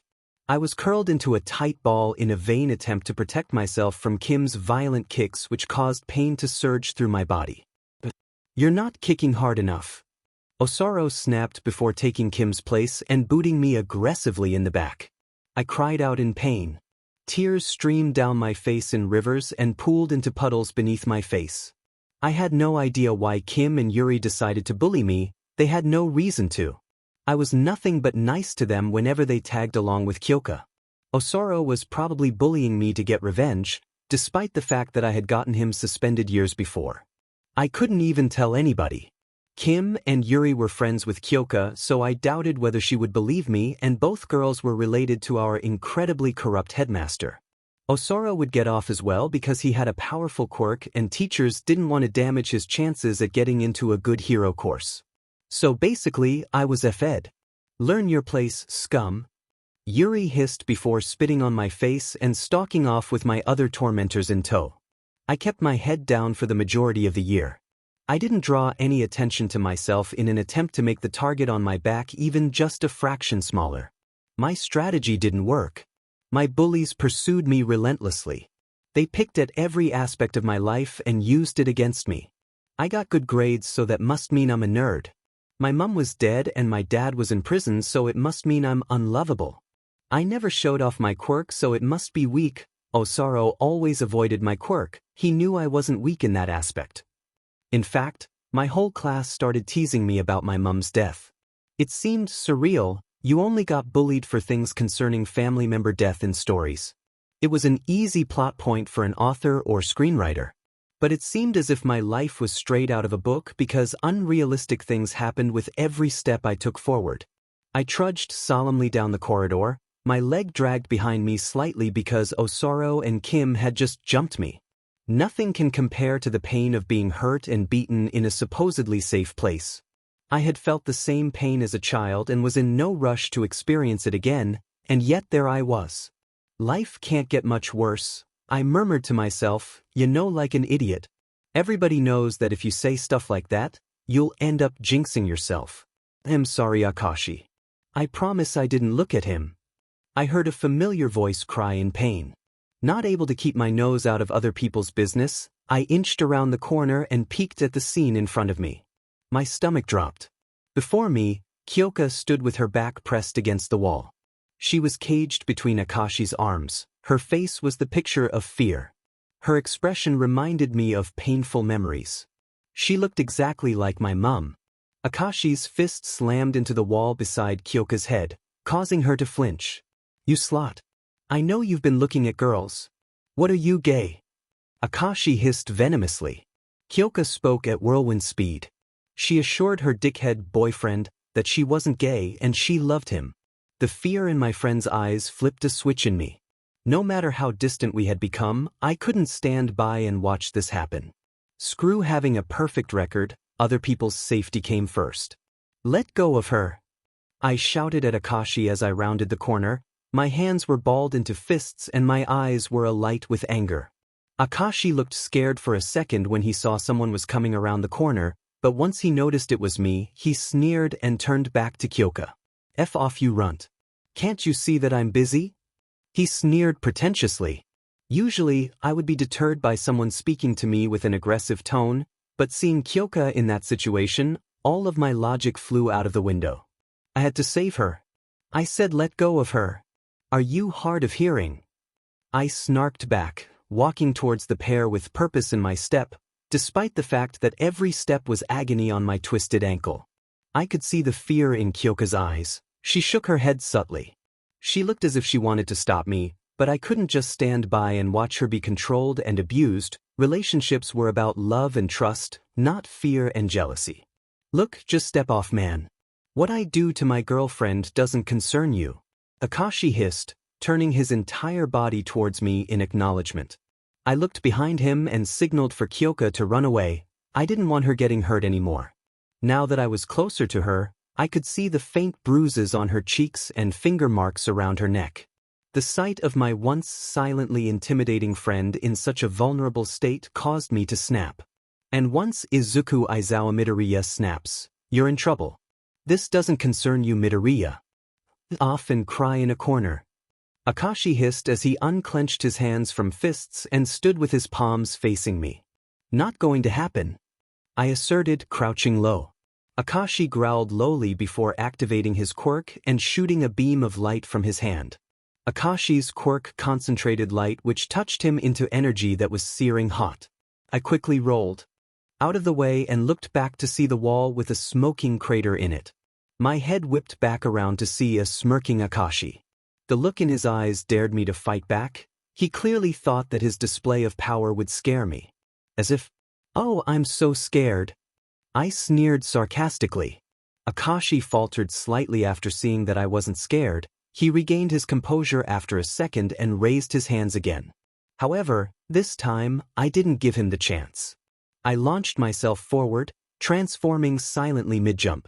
When I landed, I was no longer human, but a fearsome lion. Akashi's face paled dramatically as I growled menacingly at him. His knees knocked together and his outstretched hands trembled slightly. I hadn't even done anything and he was already psing himself. I mean that literally, with my keen sense of smell, the strong smell of urine penetrated my nose. I stepped forwards ready to hit him with my paw or something similar, but it seemed I didn't have to because he let out a high-pitched scream, which reminded me of Hizashi's quirk, and high-tailed it out of there. I stared at his retreating back in confusion. After a minute, I snorted and shook my head. He was a disgusting human being. I looked up at Kyoka, who was curled up in a ball on the floor. Her entire body shook as she sobbed endlessly. I transformed back into a human as I took a seat on the floor beside her and pulled her into one of my famous hugs. It had been too long since I had held my friends in my arms. "I'm here. He's gone now. I won't ever let him hurt you," I whispered in a hushed voice as I stroked her indigo hair. It took a while, but she finally calmed down enough for her to hiccup out an unnecessary apology. "I'm so sorry, Izu. I should have just done what he said," she hiccuped. I held her tighter and continued to slide her head. I was going to protect her with my life. Kyoka officially broke up with Asusure the next day. She was trembling as she did so, but was really brave. I could see in Akashi's eyes that he wanted to say or do something, but my looming, even if I was short, presence behind Kyoka deterred him. He limited himself to scoffing at Kyoka, proclaiming she was ugly anyway and stalking off. Kyoka's eyes filled with tears at her ex's words. She hung her head and began to trudge away, I could feel how desolate she was. Hey Kyoka. It's the end of school now, right? Come to my house, we can watch films and eat ice cream, get your mind off that. I looked around to check nobody else was present. BSC, I whispered. Kyoka giggled slightly and wiped away the few tears which had begun to leak from her eyes. That sounds great, Izu. She rasped. We began to walk towards my house, catching up quietly between ourselves. They what? Kyoka screamed indignantly, slamming her spoon into her bowl. I silently thanked the fact that my dad was still at you. If he'd have been home, he probably would have scolded Kyoka for damaging the crockery. Don't worry about it, Kyoka. You had your own problems, I couldn't expect you to know, I replied casually as I brought a full spoonful of ice cream to my lips and savored the taste of salted caramel. But still, Kyoka mumbled as she mixed her chocolate ice cream around the bowl, I should have noticed that you looked more upset. I'm your best friend, aren't I? Kyoka whispered, dismayed and clearly beating herself up. I put aside my delicious dessert and took Kyoka's hands into my own. She looked up into my eyes in bemusement. Kyoka, I in no way blame you for what your friends decided to do to me. You don't control Yuri or Kim. I don't blame you, okay? I asked, staring deeply into her amethyst eyes, reassuring her that she was innocent. Okay, she whispered. Kyoka and I regained our friendship more every day. She joined me in my training sessions, making it a lot easier for me since I had someone to spar with. Kyoka ended her friendship with Yuri and Kim. At first, they opposed and tried to force her to stay, but she wasn't having any of it. She punched them both in the face and walked away with my cheers of encouragement accompanying her. Even though Kyoka was my close friend again, I was still bullied by my class. They teased me relentlessly, and by the end of the year, I had given up even trying to fight back. 2 weeks before the end of school, Kaken and I had an altercation. I had been sat in class, minding my own business when Kaken came marching up to my desk and slammed his hand down, causing me to jump in surprise. Oh, hi Kaken. I smiled up at him, but my smile faltered when I saw the unadulterated rage plastered onto his face. What's the matter? I asked cautiously. I didn't want to provoke him, lest I be the target of his anger. Kaken's smoldering eyes never left my face as he growled animistically. Somebody told me you've been talking shit behind my back. Kaken hissed, his eyes were dilated in pure rage. I gulped, knowing that the outcome of whatever was happening was not going to be good. I opened my mouth to defend myself, but I was rudely cut off by Kaken. Shut it. I swear Izuku if you've been chatting shit. Akashi said you've hurt Kyoka Oswell. This won't end well for you. Kaken roared in my face. I wiped the spit which had landed on my face away and looked up at Kaken in shock. What? The break between my second and third year was spent training, studying, swimming with Kyoka and crying about Kaken. The last day of school echoed around my head constantly throughout the entire break. Kaken accusing me of betraying him and then listening to Akashi of all people. I doubt Kaken knew what Akashi did to Kyoka. If he did, then I'm fairly certain Akashi would have been in the hospital. It just hurt me to know that Kaken seemingly trusted an abusive scumbag over a friend he'd had since he was a child. Kyoka comforted me and reassured me that Kaken would come to his senses once he realized Akashi was lying, but I had my doubts. The first 2 months of school were a living nightmare for me. Kaken didn't actually do anything to me, he just gave me the cold shoulder. Which, somehow, hurt me even more than any screaming, yelling, or abuse could. I was tempted once or twice to start a fight with him, just to get even an ounce of attention from him. Thinking back on it now, it resembled the behavior of a child who wanted their parents' attention. Well, that was a weird analogy. Not the point. The point is, my life felt colorless and dull without Kaken by my side. We hadn't been as close since starting middle school, but we'd still been on good terms. I missed his anger and explosive temper. Every day I hoped and dreamed that Kaken would return back to me and apologize, but he never did. Thanks, Kyoka. I'll see you tomorrow. I yelled down the road. Kyoka beamed back at me and waved before she began to trot down the pavement towards her house parents' music studio. When Kyoka, Kaken, and I had still been really close, I would go to Kyoka's house nearly every day after school so that we could play music together. The nostalgic memories of Kaken hitting the drums at rapid speed, Kyoka strumming the bass carefully with a gentle smile on her face, and my fingers coming away from the neck of my guitar with red lines on them brought a tear to my eye. I wished fervently that we could go back to those days. I shook my head slightly to focus back into real life before I slowly began to meander towards Dagoba Beach. I expected to be alone when I arrived at the beach, even though I had finished clearing the beach a while before and people occasionally took a stroll on the sand. People didn't really frequent the beach at the times which I trained.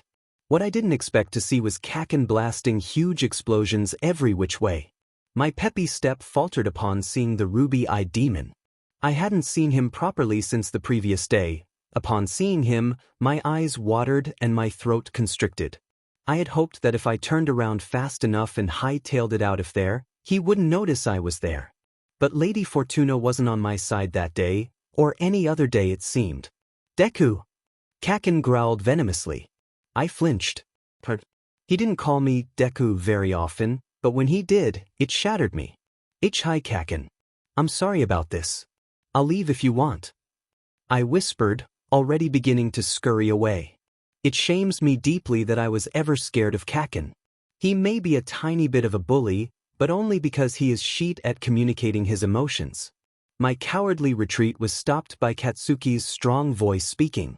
Stop right there, Izuku. Tell me what's actually happening. Akashi told me you were talking shit, but if you were then Kyoko wouldn't be hanging out with you. Plus they broke up, Akashi and Kyoko-chan I mean. You're not one to shit talk Izuku, so tell me what's going on. Kaken said, his eyes never once left mine. His gaze was predatory, but in it, I could see a yearning to understand. No, Kaken.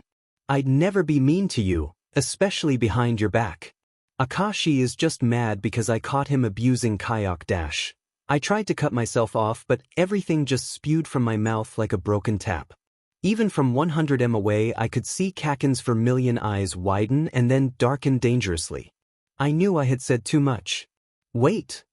I shouted, but it was too late. Kaken had rocketed away, leaving a dented beach in his wake. The next day at school, I looked everywhere for Kaken. I prayed that he hadn't hurt Akashi, but with Kaken's reputation, I doubted that Akashi would get away with anything less than a broken arm. My endless searching was fruitless though. I saw hide nor hair of Kaken for the entire day. It was as if he had disappeared off of the face of the earth. It turned out that I just had to wait until the end of the day to see Kaken, but by that point it was too late. Bakugo, Midoriya is lying to you. I wouldn't touch a hair on Kyoka's head. She broke up with me after Midoriya came into the picture again. I wouldn't be surprised if they hooked up. Akashi tried in vain to defend himself. The scene was a rather pathetic one in all honesty. Akashi was on his knees in front of Kaken, trembling like a leaf in the wind. He stuttered and begged, only to be met with steely silence from Kaken. The only indication that Kaken was furious was the look in his eyes. Words couldn't describe the anger and disgust in them. I watched the scene with a growing sense of dread coiling in my stomach. I could feel Kyoka getting restless beside me. In fact, the whole student body was silent. The air was humming with anticipation of the event to occur. You believe me, right? Kyoka is just a slut who dash. Akashi was silenced by a punch to the face. His head sailed backwards. The momentum carried his entire body back. Akashi was laid on the floor for a while. It seemed as if he was in shock. Even if Bakugo was violent at times, he was never one to hit a downed man. He waited patiently for Akashi to sit up. As he waited, he cracked his knuckles. With each crack which echoed around the courtyard, I cringed further and further away. I wanted to stop him, but I knew I would take great satisfaction in seeing Akashi put in his place. I was conflicted. What came first? My morals or my thirst for revenge? If I ever hear you call Kyoka a slut again, I'll snap your neck faster than you can say, All Might. In fact, don't let her given name slip past your filthy lips. As for Izuku, you accuse him of lying again, and I promise you, you won't be having any kids in the future. And get his FENG name right. It's Aizawa Midoriya. You played on my emotions and turned me against my best friends. Now you'll pay the price. Kaken whispered in a tone which was filled with malice and murderous intent. If somebody didn't stop him, he could kiss his chances of being a hero goodbye. He'd be too busy rotting away in a prison cell. Akashi looked up at Kaken with tears shining in his eyes. The side of his face was developing a nasty bruise. Kaken raised his hand, the smell of caramel permeated the air. I could tell that he was about to let out an enormous explosion. I needed to stop him. Katsuki's POV. I couldn't believe what an idiot I had been. Of course, Izuku wouldn't talk shit behind my back. If he had a problem, he said it straight to your face or kept it to himself. He usually did the latter. He said he didn't want to hurt people's feelings or something. Looking at the beast before me, all of the anger I felt towards myself was mixed with the pure rage I felt at the piece of sheet begging before me. My palms sparked as I raised my hand about to strike him down. How dare he call Kyoka a slut? How dare he lay a finger on her? How dare he discredit Izuku's name? My rage fueled my quirk. I wasn't sure how big the explosion was going to be. I was going to lose control. At the apex of my swing down, just as the explosion was about to burst from my palm, I felt my quirk disappear. Akashi was blown away by a gust of hot air which had surrounded my explosion. It skidded into the crowd before scrambling to his feet and running away with his tail between his legs. I stared at my hands in confusion. My quirk had never done that before. Quirks don't just disappear. Unless you're around Aizawa. As that thought crossed my head, I spun around in time to see what looked like Aizawa transform back into Izuku. He had stopped me. When Izuku came over to me, I felt tears welling up in my eyes. I had been so horrible to him.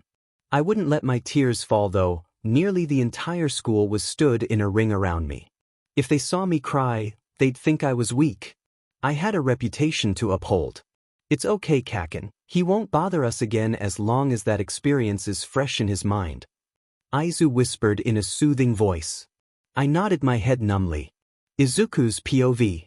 After Kaken threatened Akashi and I stopped him from killing the son of a beach by transforming into my dad and erasing his quirk, Kaken started to hang out with Kyoka and me again. Having the old gang back together made me feel so content. We trained and studied for UA together after school every day. We played songs together on Saturdays. We went hiking once a month. I was the happiest I had been in 3 years. Even if the bullying was worse than ever. Watch it, slut. Somebody barked at Kyoka as he shoved her into the wall. Kaken growled at the boy who paled dramatically and rushed off. This had been happening since Akashi called Kyoka a slut. She had been pushed, verbally assaulted and harassed nearly every day since. Kaken threatened every person who did anything to Kyoka, but that didn't stop them. Kyoka, as reserved as always, just brushed the comments off. She sometimes snarked back at particularly harsh comments, but otherwise, she didn't appear to be bothered. She wasn't the only one. I was targeted as well, but the difference was, I was hit and punched as well. It was a nuisance, to say the least. I just SC'd it up. That was until the day I snapped. Look who we have here. Osaru, Kim, and Yuri chuckled as they stood before me. I was seated at my desk, writing my training plan for the next month when the 3 bullies had swaggered up to my desk, trying to intimidate me. What's this, your diary?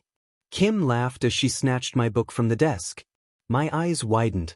I stood up, suddenly causing my chair to fall to the floor with a clatter. Give it back. I growled.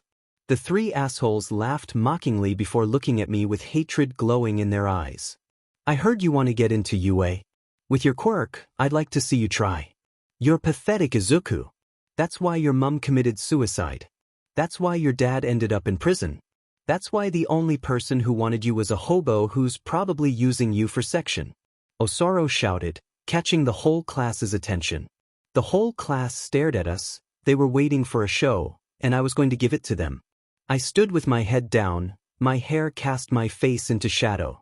My anger had been simmering for a long time by that point, and unfortunately for them, my class was going to be on the receiving end of my outburst.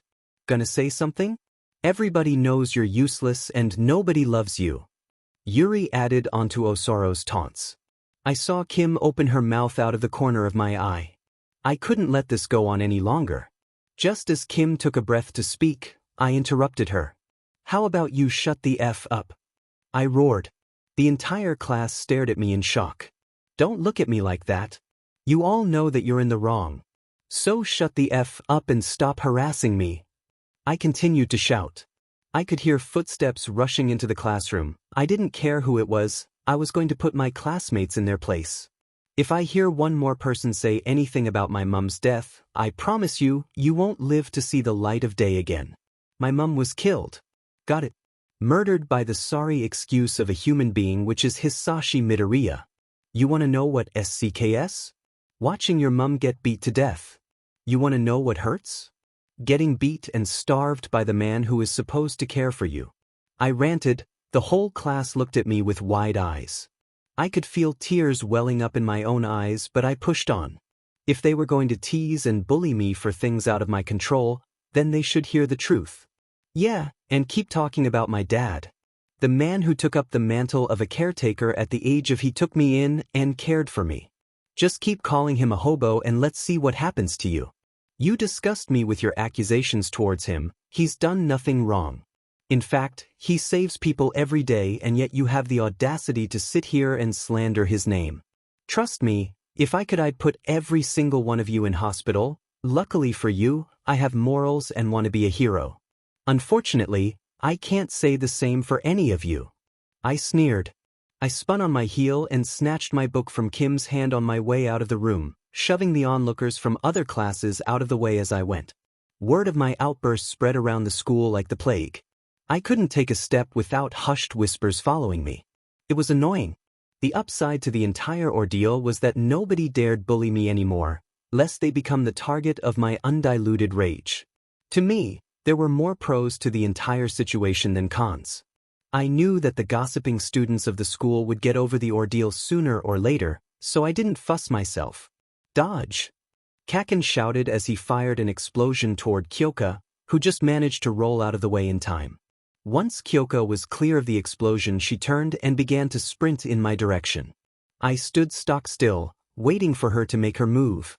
Kyoka suddenly extended her earphone jack, aiming it towards my arm. As the earphone jack entered my arm, I transformed into a speaker. I saw Kyoka's eyes widen in horror. She tried to free herself, but it was too late. I blasted music from my body, which sent Kyoka reeling back with her hands covering her ears. With Kyoka incapacitated, I turned my attention to Kaken. He stood with his palms faced upwards, his knees bent slightly so he was crouching. I took up a fighting stance and was about to launch myself towards him when rain slammed down on us out of nowhere. Within seconds, all three of us were soaked through to the bone. We scrambled to pick up our school bags from the sand and rushed off of the beach. We ran down the road together until we went our separate ways, screaming rushed goodbyes as we strived to get home and out of the rain. I arrived home within 5 minutes of leaving the beach. My hair dripped water into my eyes as I opened the door with shaky hands and rushed inside, slamming the door behind me. I knew Dad would scold me for slamming the door, but I didn't expect him to be home. Oh, how wrong I was. After I had kicked off my waterlogged shoes and put on my house shoes, I stumbled up the stairs in a rush to get to my room so that I could get my wet clothes off of my back. As I arrived at my door, a noise came from my dad's room. I turned around slowly and silently padded over to the door and put my ear to it. Shota, somebody breathed in a drawn-out voice. I was confused as to who was in my dad's room and why were they saying his name in such a manner.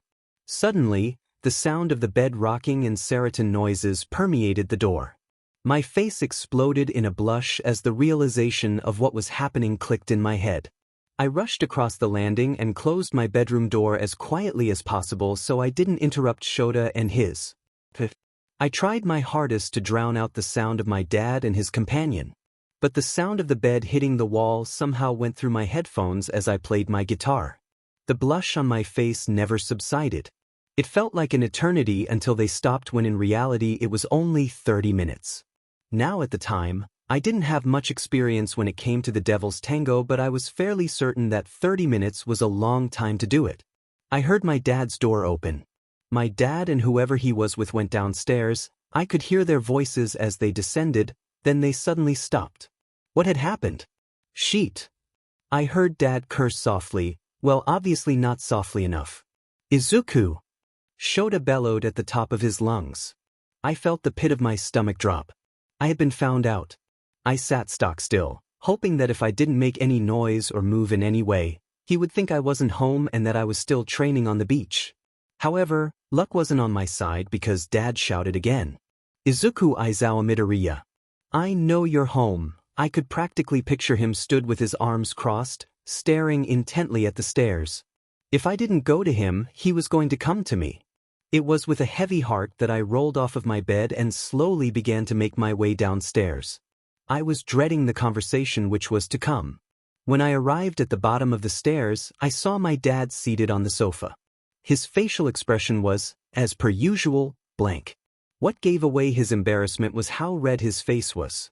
His face resembled a tomato. I didn't want to speak to him at that moment. I knew what he had just done and I wanted to run into my bedroom and hide. Sit down, Izuku, he muttered quietly. I could tell that he didn't want to have the conversation as much as me. It seemed as if he had been convinced or persuaded to do so, maybe by the person he was canoodling with. If you get what I mean.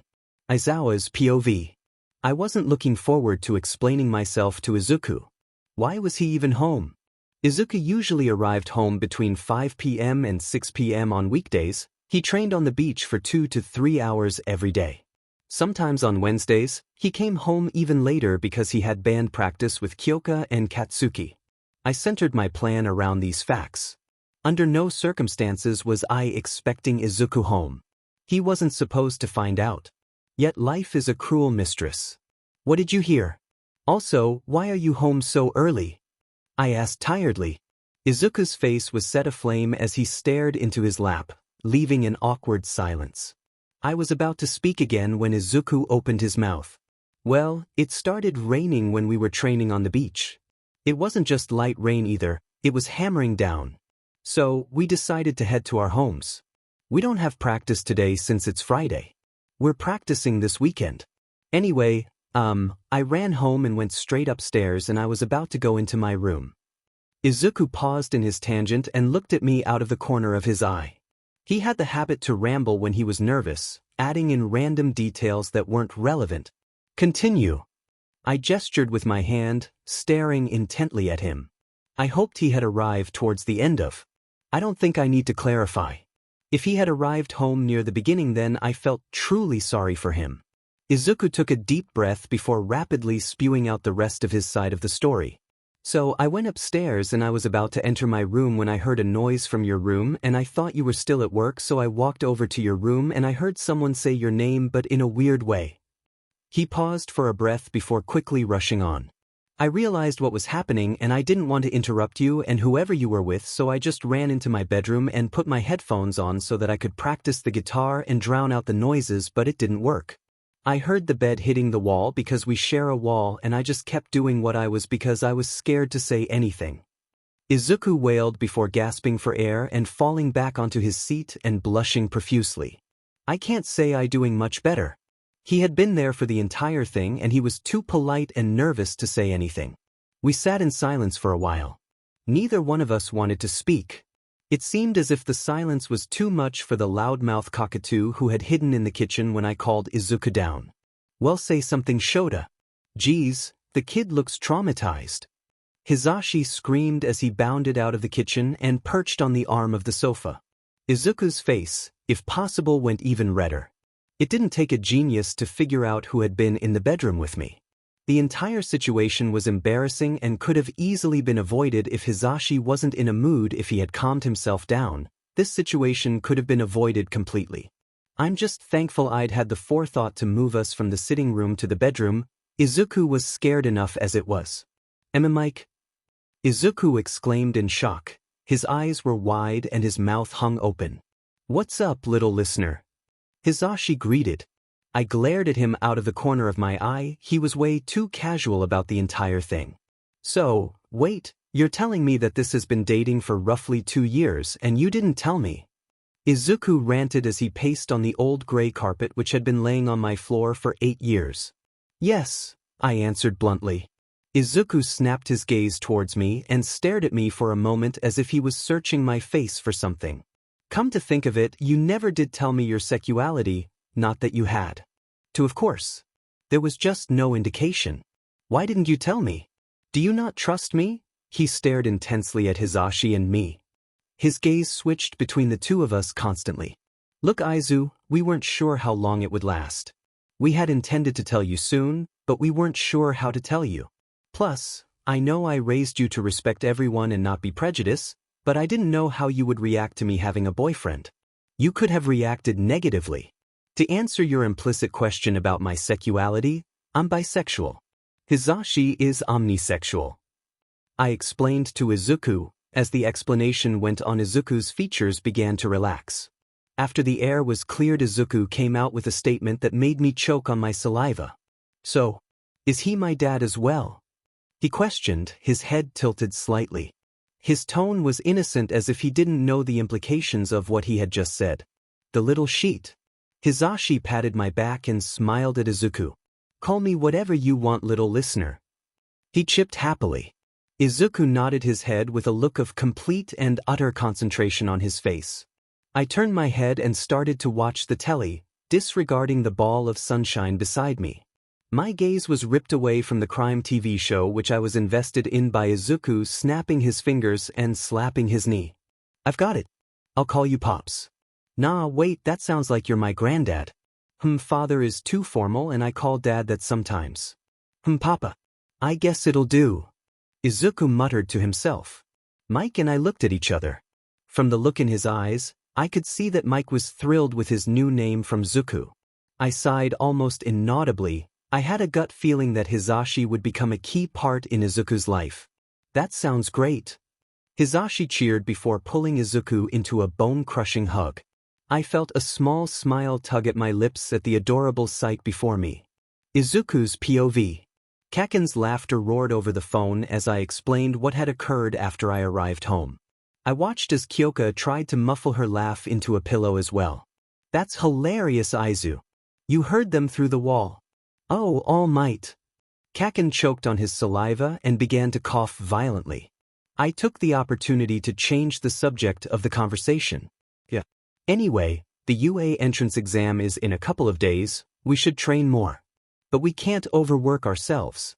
We'll have to study as well. The academic exam is just as important as the physical exam. Dad said that if you don't have the brains for UA, then you'll die before you even make it onto the field. I rambled. Through my endless stream of word vomit, I could still hear Kaken creasing with laughter. Izuku's POV. Bye. See you later, Dad. I shouted into the house. My voice echoed around the house before my dad called back. Stay safe, Izu. Remember to be home by 7 o'clock. He replied as I shut the door and sprinted down the pavement towards Kyoka's parents' studio. About if any time. Kaken shouted from his position, leaning against the black concrete of the modern-style building. I stopped in front of him and breathed deeply. I had been running for 10 minutes, and whilst my stamina was amazing for my age, I had been sprinting for a majority of that time. I wasn't too winded, I just need a moment to breathe. Do you ever arrive anywhere on time? Kaken jested teasingly. I shot him a playful glare as I opened the door to the studio and waved to the Natsu, the receptionist. Natsu smiled and waved back as Kaken and I walked through the entrance area and into the stairwell. When we arrived at the recording studio which we frequented, Kaken and I heard Kyoka plucking the strings of her bass. The sound resonated around the room, creating a mournful tune which hurt my heart. When Kyoka played such depressing music, Kaken and I knew that her mind had wandered back to the year she spent in a toxic relationship with Akashi. Even though she was out of the relationship and Akashi hadn't been near her since the start of third year, the effects of the ordeal ran deep in Kyoka. Are you okay, Kyoka? I asked gently as I walked up to her and placed a soothing hand on her shoulder.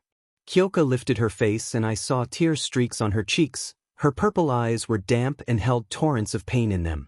I'll be fine. She responded quietly. I was about to say something more when she walked away, causing my hand to drop down to my side limply. I knew that she was in a dark place at that moment. Nobody knew the full extent of what Akashi had done to Kyoka. She refused to speak to anyone about it. As far as I could figure out, he hadn't done a lot physically but had abused her mentally. The thought wounded me. But without knowing what Akashi had said, I feared I wouldn't be of much help to Kyoka. Once Kyoka calmed down, we jumped into our practice. Over the years, I'd like to think we had become pretty good, of course. We weren't at any sort of professional level, but we were good enough to get a few gigs in cafes and the likes. We started off playing one of Jiro's original songs which she had written when she was neither Kakin nor I knew what her inspiration for the song was, but we loved playing it. It was called Long Shot by Catfish and the Bottlemen, and it was one of our most requested songs at the cafe which we frequented. As I strummed along to Kyoka's husky voice and Kakin's drumming, I felt a deep sense of belonging in my stomach. I felt like I was exactly where I was supposed to be with who I was supposed to be with. I chugged down my water and wiped the perspiration off of my forehead as we finished band practice for the day. We usually practiced for 4 hours, but since the UA entrance exams were so close, we decided to cut down the band practice so that we could study and train in preparation. We should head for Dagoba now. Today is endurance training without quirks, Kakin commented as he hefted his workout bag onto his shoulder and waited patiently for Kyoka and me to collect our stuff before we left the studio. Okay, so today Dad said that we should run up and down this portion of the beach 20 times. If we need to stop, that's fine, but for every minute you're standing still you have to do 5 push-ups. I read from the instruction sheet that my dad had given me earlier that month. Shota said that we were old enough to complete our training on our own and that if he ever found out we were slacking he'd string us up by our feet. We all thought that the threat was a bit unnecessary since we all had motivation enough. We all wanted to be heroes and we already knew the dedication and effort we would have to put in to reach our dreams. Ready? Kakin shouted as he prepared himself to run. Kyoka and I followed suit and got into a running position. It was an unspoken rule that whoever finished last had to pay for the other two's post-training meal. 3.2.1. Go! I yelled.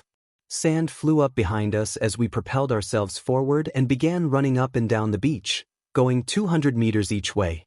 In the end, Kakin came last because he burned himself out within the first couple of sprints up and down the beach.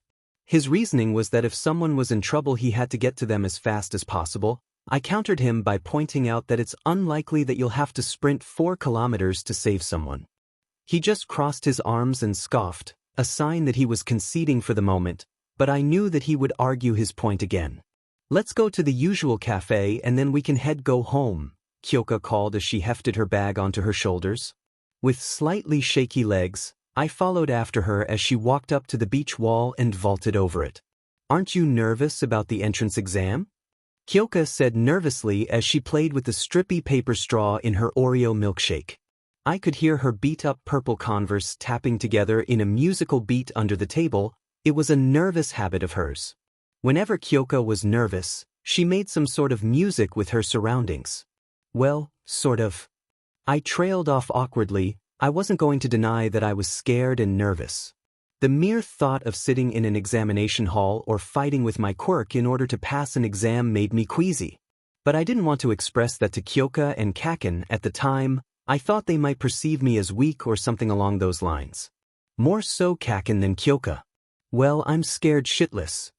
Kakin burst out unexpectedly, which caused several glares to be aimed at us. Kakin glared back with the same amount of heat, causing several people to shrink in on themselves. Yeah, I'm so nervous. If we can't get into UA then we've wasted all that time for nothing, you know. I mean, sure there are other hero courses, but not being at UA would just feel like a huge letdown. Kakin continued on as if nothing had happened. He stirred his drink with a pensive look on his face. I nodded my head in agreement and took a sip of my coffee. I had despised coffee with a passion until the start of middle school. It was at that point when I started staying up later to study and write training plans. My dad said that it was unhealthy for me, but he really wasn't one to talk. I swear he drank enough coffee to keep an elephant awake for days and he still looked tired. It's natural to have some nerves. Don't stress it. Kakin said dismissively. Kyoka nodded absent-mindedly before we started a conversation on who would win between All Might and a T-Rex. I'm home, I shouted into the house. The quiet murmur of conversation which had been coming from the living room stopped for a second as Shota yelled a greeting before it picked back up again. I hung up my jacket and was about to put on my house shoes when I noticed the 3 extra pairs of shoes on the mat. One pair clearly belonged to Papa and the other 2 pairs looked to be female shoes. It clicked in my head that Auntie Joke and Kiyama must have been visiting. I quickly dropped my bag into the laundry room before rushing into the living room and pulling Auntie Joke and Kayama into a tight hug. They laughed gently before squeezing me back. Once the hug was over, I settled into my favorite armchair and scrolled through my phone, occasionally stopping to read an article about a new hero. The adults were having a random conversation which in all honesty sounded extremely dreary. They may as well have been talking about the stock market or inflation. Izuku, Kayama poked my arm, drawing my attention to her. Could you go and get the tea tray? We need to speak about something. I nodded my head and skipped into the kitchen to make a pot of green tea for the adults. I wondered what they were talking about. I was usually allowed to sit in with them no matter what they were discussing. I was only exempted from conversations if they were discussing hero work or something that wasn't Izuku-friendly. I shrugged my shoulders and continued to prepare the tea.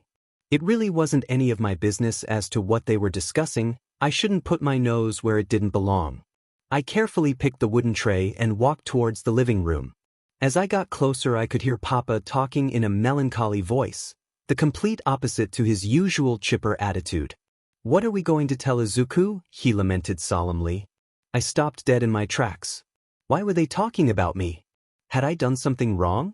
I didn't usually like to eavesdrop on private conversations, but the mention of my name had piqued my attention. Well, we're going to have to tell him. He deserves to know. It does directly affect him, but we can wait till the entrance exams. It's only 3 days away. After we'll tell him. Dad's voice replied. His voice held concern and it was slightly bitter. I thought I should make my presence known, so stepped back a few steps and entered the room with a sunny smile on my face. I've got tea. I cheered.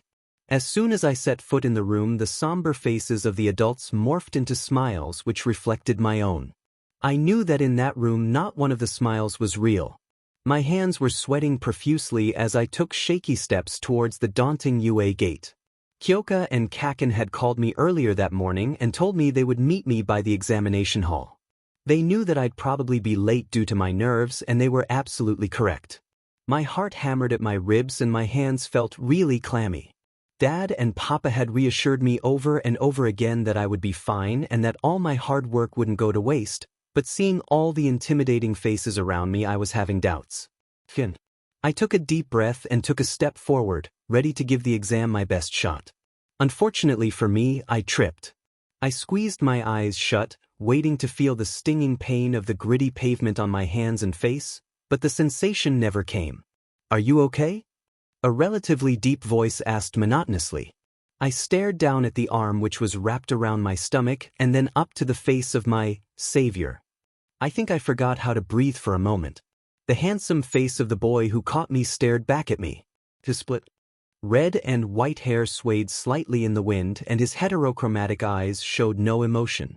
He just looked at me blankly. It took me a moment to realize that I was still in the stranger's arms.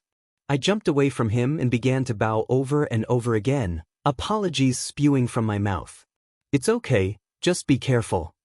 The boy interrupted with a disinterested tone before he spun on his heel and left me standing like an idiot in the middle of the courtyard. There you are, Izuku, Kyoka sighed in relief. We thought you were vomiting in a bush somewhere. Your nerves tend to do that to you. My face immediately turned red at her words. Let's just get into the hall and ace this stupid written test, Kaken grumbled moodily. It was clear to anybody who knew the inner workings of Kaken that he was extremely nervous. With how grouchy he was acting, I thought that he was more nervous than me. Okay, good luck you guys. I smiled shakily as we entered the hall. Out of the corner of my eye, I saw the boy who saved me from public humiliation conversing quietly with a tall, busty, black-haired girl. Were they dating? For some reason, that thought made my heart stutter in fear. I put my hand to my chest and shook my head slightly before walking to my assigned seat, not noticing the gaze of a certain boy on my back. The test was relatively easy. I won't say it was a walk in the park. There were some questions that had me stumped. I managed to get through the entire paper with time to spare, so I decided to have a look around at the other candidates, closing my booklet and placing my pencil very clearly on the desk so that the teachers knew I wasn't cheating. Kyoka was still working on her test, but by the look of it, she was nearly done. Her foot tapped rhythmically on the floor, I enjoyed listening to the soothing sound as I continued to survey the rest of the hall. Kaken was practically laying in his chair and it looked like he had fallen asleep. Somehow, he must have been really uncomfortable. A golden-haired boy looked absolutely distraught as he stared down at his exam paper, his hand occasionally coming up to comb through his hair in distress. A boy with black hair and a scar over his eyebrow was staring resolutely at his test paper, determination gleaming in his eyes. The tall black-haired girl from before was also finished. She seemed to have the same idea as me to look around the hall. We made eye contact and she smiled sweetly. I smiled in return before we both continued to examine the hall. That was easy, Kaken complained as we exited the hall and milled around some cherry blossom trees. I rolled my eyes and slid down the tree trunk into a comfortable sitting position. Stop trying to show off, Kaken. Neither one of us is going to be impressed. I teased, earning a weak glare from the aforementioned devil Pomeranian. Kyoka had been weirdly silent ever since we had left the hall. She had a look of awe on her face. You okay there, Kyoka? I asked in a confused tone of voice. Kyoka shook her head slightly before looking down at me and blushing slightly as she spoke. Yeah, I just saw this beautiful girl in the exam hall, she whispered, hoping that Kaken and I wouldn't hear her. We did. Has Kyoka got a crush? Kaken teased. He laughed explosively at Kyoka. Kyoka's ears burned crimson as she hit Kaken on the arm repeatedly. Kyoka's punches were by no means soft, but all three of us had learned to take each other's hits, so Kaken didn't seem at all bothered. In fact, he just laughed harder. I smiled at my friend's antics. I loved them with all my heart and was so glad I had met them. Yeah! Hisashi screamed into the crowd of seated students. A couple of people clamped their hands over their ears and cringed away from his voice. He wasn't using his quirk to its fullest extent. I dreaded to see Mick's quirk in action. Let me hear you say hey. Papa screamed into his audience. An awkward silence consumed the room. Taking pity on the poor man, I shouted, hey, in reply. I got a few weird looks from the people around me and Kaken rolled his eyes at me with a smirk on his face, but I didn't really care about any of that. I just relished in the thankful smile which was directed my way by Hisashi. Once everybody had turned their attention back to him, Papa began to explain the format of the exam. I tuned out at this point. All of this information had been in the handout given to us anyway, so I didn't feel the need to listen. I was jolted out of my daydream by a tall bespectacled boy shooting into the air with his hand raised. I raised an eyebrow at his back. Why would he feel the need to interrupt the presentation? My question was soon supplied with an answer when he spoke in a loud, authoritative voice. Excuse me. There appears to be an error on this sheet. You claim that there are only 3 foes and yet there are very clearly 4 here. This is unbecoming of such a prestigious school. He yelled. His voice was loud enough to rival Hisashi's. Thank you, little listener. You're correct, there are 4 foes you will face, but the last one is worth 0 points. It's more of an obstacle, if you will. Hisashi explained. Satisfied, the strange boy bowed and sat down on his seat again. Whilst his question was a valid one, that boy sure had a way of drawing attention to himself. Hisashi finished off his presentation by wishing us all luck and dismissing us so that we could prepare for the pivotal point in the exams. The test we were about to undertake decided whether we would be on the track to becoming heroes or be sat bitterly in general education. It looks like none of us are on the same battleground. Kyoka sighed. I nodded and stared down at my paper which stated in bold letters that I was fighting on battleground A. I looked at Kaken and Kyoka's papers and saw that they were on battlegrounds C and E respectively. I guess this is where we part ways until after the exam, I muttered. Nerves which I thought I had buried deep within me threatened to spew from me in the form of vomit. A hand was placed delicately on my shoulder. I turned my head slowly, so I didn't accidentally make myself motion sick, and saw Kyoka giving me an encouraging smile. You got this, Izu. She smiled. I nodded and calmed my nerves. I was going to pass the exam and I was going to get as many points as possible. Maybe I could even be first. Standing before the huge gates which lead into a faux city, I felt my nerves once again creeping up my spine. I closed my eyes and began to take deep, soothing breaths to calm myself. I couldn't afford to make any mistakes. I had one chance at this and one chance only. I wanted to make my dad proud. I wanted to make my mom's dreams for me a reality. I wanted to completely demolish the restraints which had been dragging me back since childhood. The restraints were forced upon me by Hisashi Midoriya. I knew he couldn't touch me where he was, so I needn't worry about him. But his presence still loomed over me, even after all these years. Begin. I was through the gates before anybody else. They were all too surprised at the abrupt start to move. Hisashi said something about the die being cast, but I was too busy looking for robots to notice. When I was a few feet into the city, I transformed into a falcon and swooped into the air to look for robots. I targeted 3 pointers so I could get the most points whilst at the start. I transformed into various animals and people in order to take down the robots. Changing into objects wasn't going to be very useful when dealing with robots, although I did transform into a boulder and crush 3 2-pointers at one point. I transformed into Kaken and blasted a few robots. I changed into Kyoka and stuck my earphone jacks into them before sending my heartbeat into the robots. I changed into my mum, something that had been a sort of coping mechanism for me, and used her telekinesis to save a few people from being crushed by robots. My mum's quirk had been relatively weak, but because my quirk was quite strong, if used in the correct way, it enhanced her quirk. I had 40 points by the time 5 minutes remained. I wasn't sure if that was enough to pass the exam, but considering we were trying to get into a hero course, I thought that maybe some points would be given to us for rescuing people. I wasn't sure at the time. I was just helping somebody who had fallen stand up when the ground rumbled and a robot the size of a skyscraper slowly rolled down the street I was on. Everybody froze in horror at the size of the horrific 0-pointer. There was a moment of silence before everybody began to run away from the robot, shoving and pushing each other to get to safety. I understood that the situation was scary, and I was tempted to hightail it out of there, but the way that everybody was handling the situation wasn't very heroic. Against my better judgment, I took a shaky step towards the robot. I shook my head to dismiss any thoughts of running away. I hunched down and transformed into a wolf, ready to make sure that nobody was in the path of the behemoth before me. Seeing as I had transformed into a wolf, animals notorious for their impeccable sense of smell, hearing, and sight, it wasn't hard to find the few people who were in danger and get them out of the path of the robot. I was about to turn away and run to safety when I heard somebody's heart hammering in their chest. The stench of fear was concentrated underneath a particularly large piece of rubble. I sprinted over and peered into the dark space beneath the rubble. "Help!" a pitiful voice wheezed quietly. Somebody was in danger and every bone in my body was screaming at me to help them. I transformed back into a human and called out in a reassuring voice, "I'm here. Are you injured?" I heard rocks gently shifting before a girl's round face poked out from the rubble. Her face was streaked with grime and her eyes were brimming with tears. "I'm not hurt. I'm just stuck," she said in a strong voice. I applauded the girl.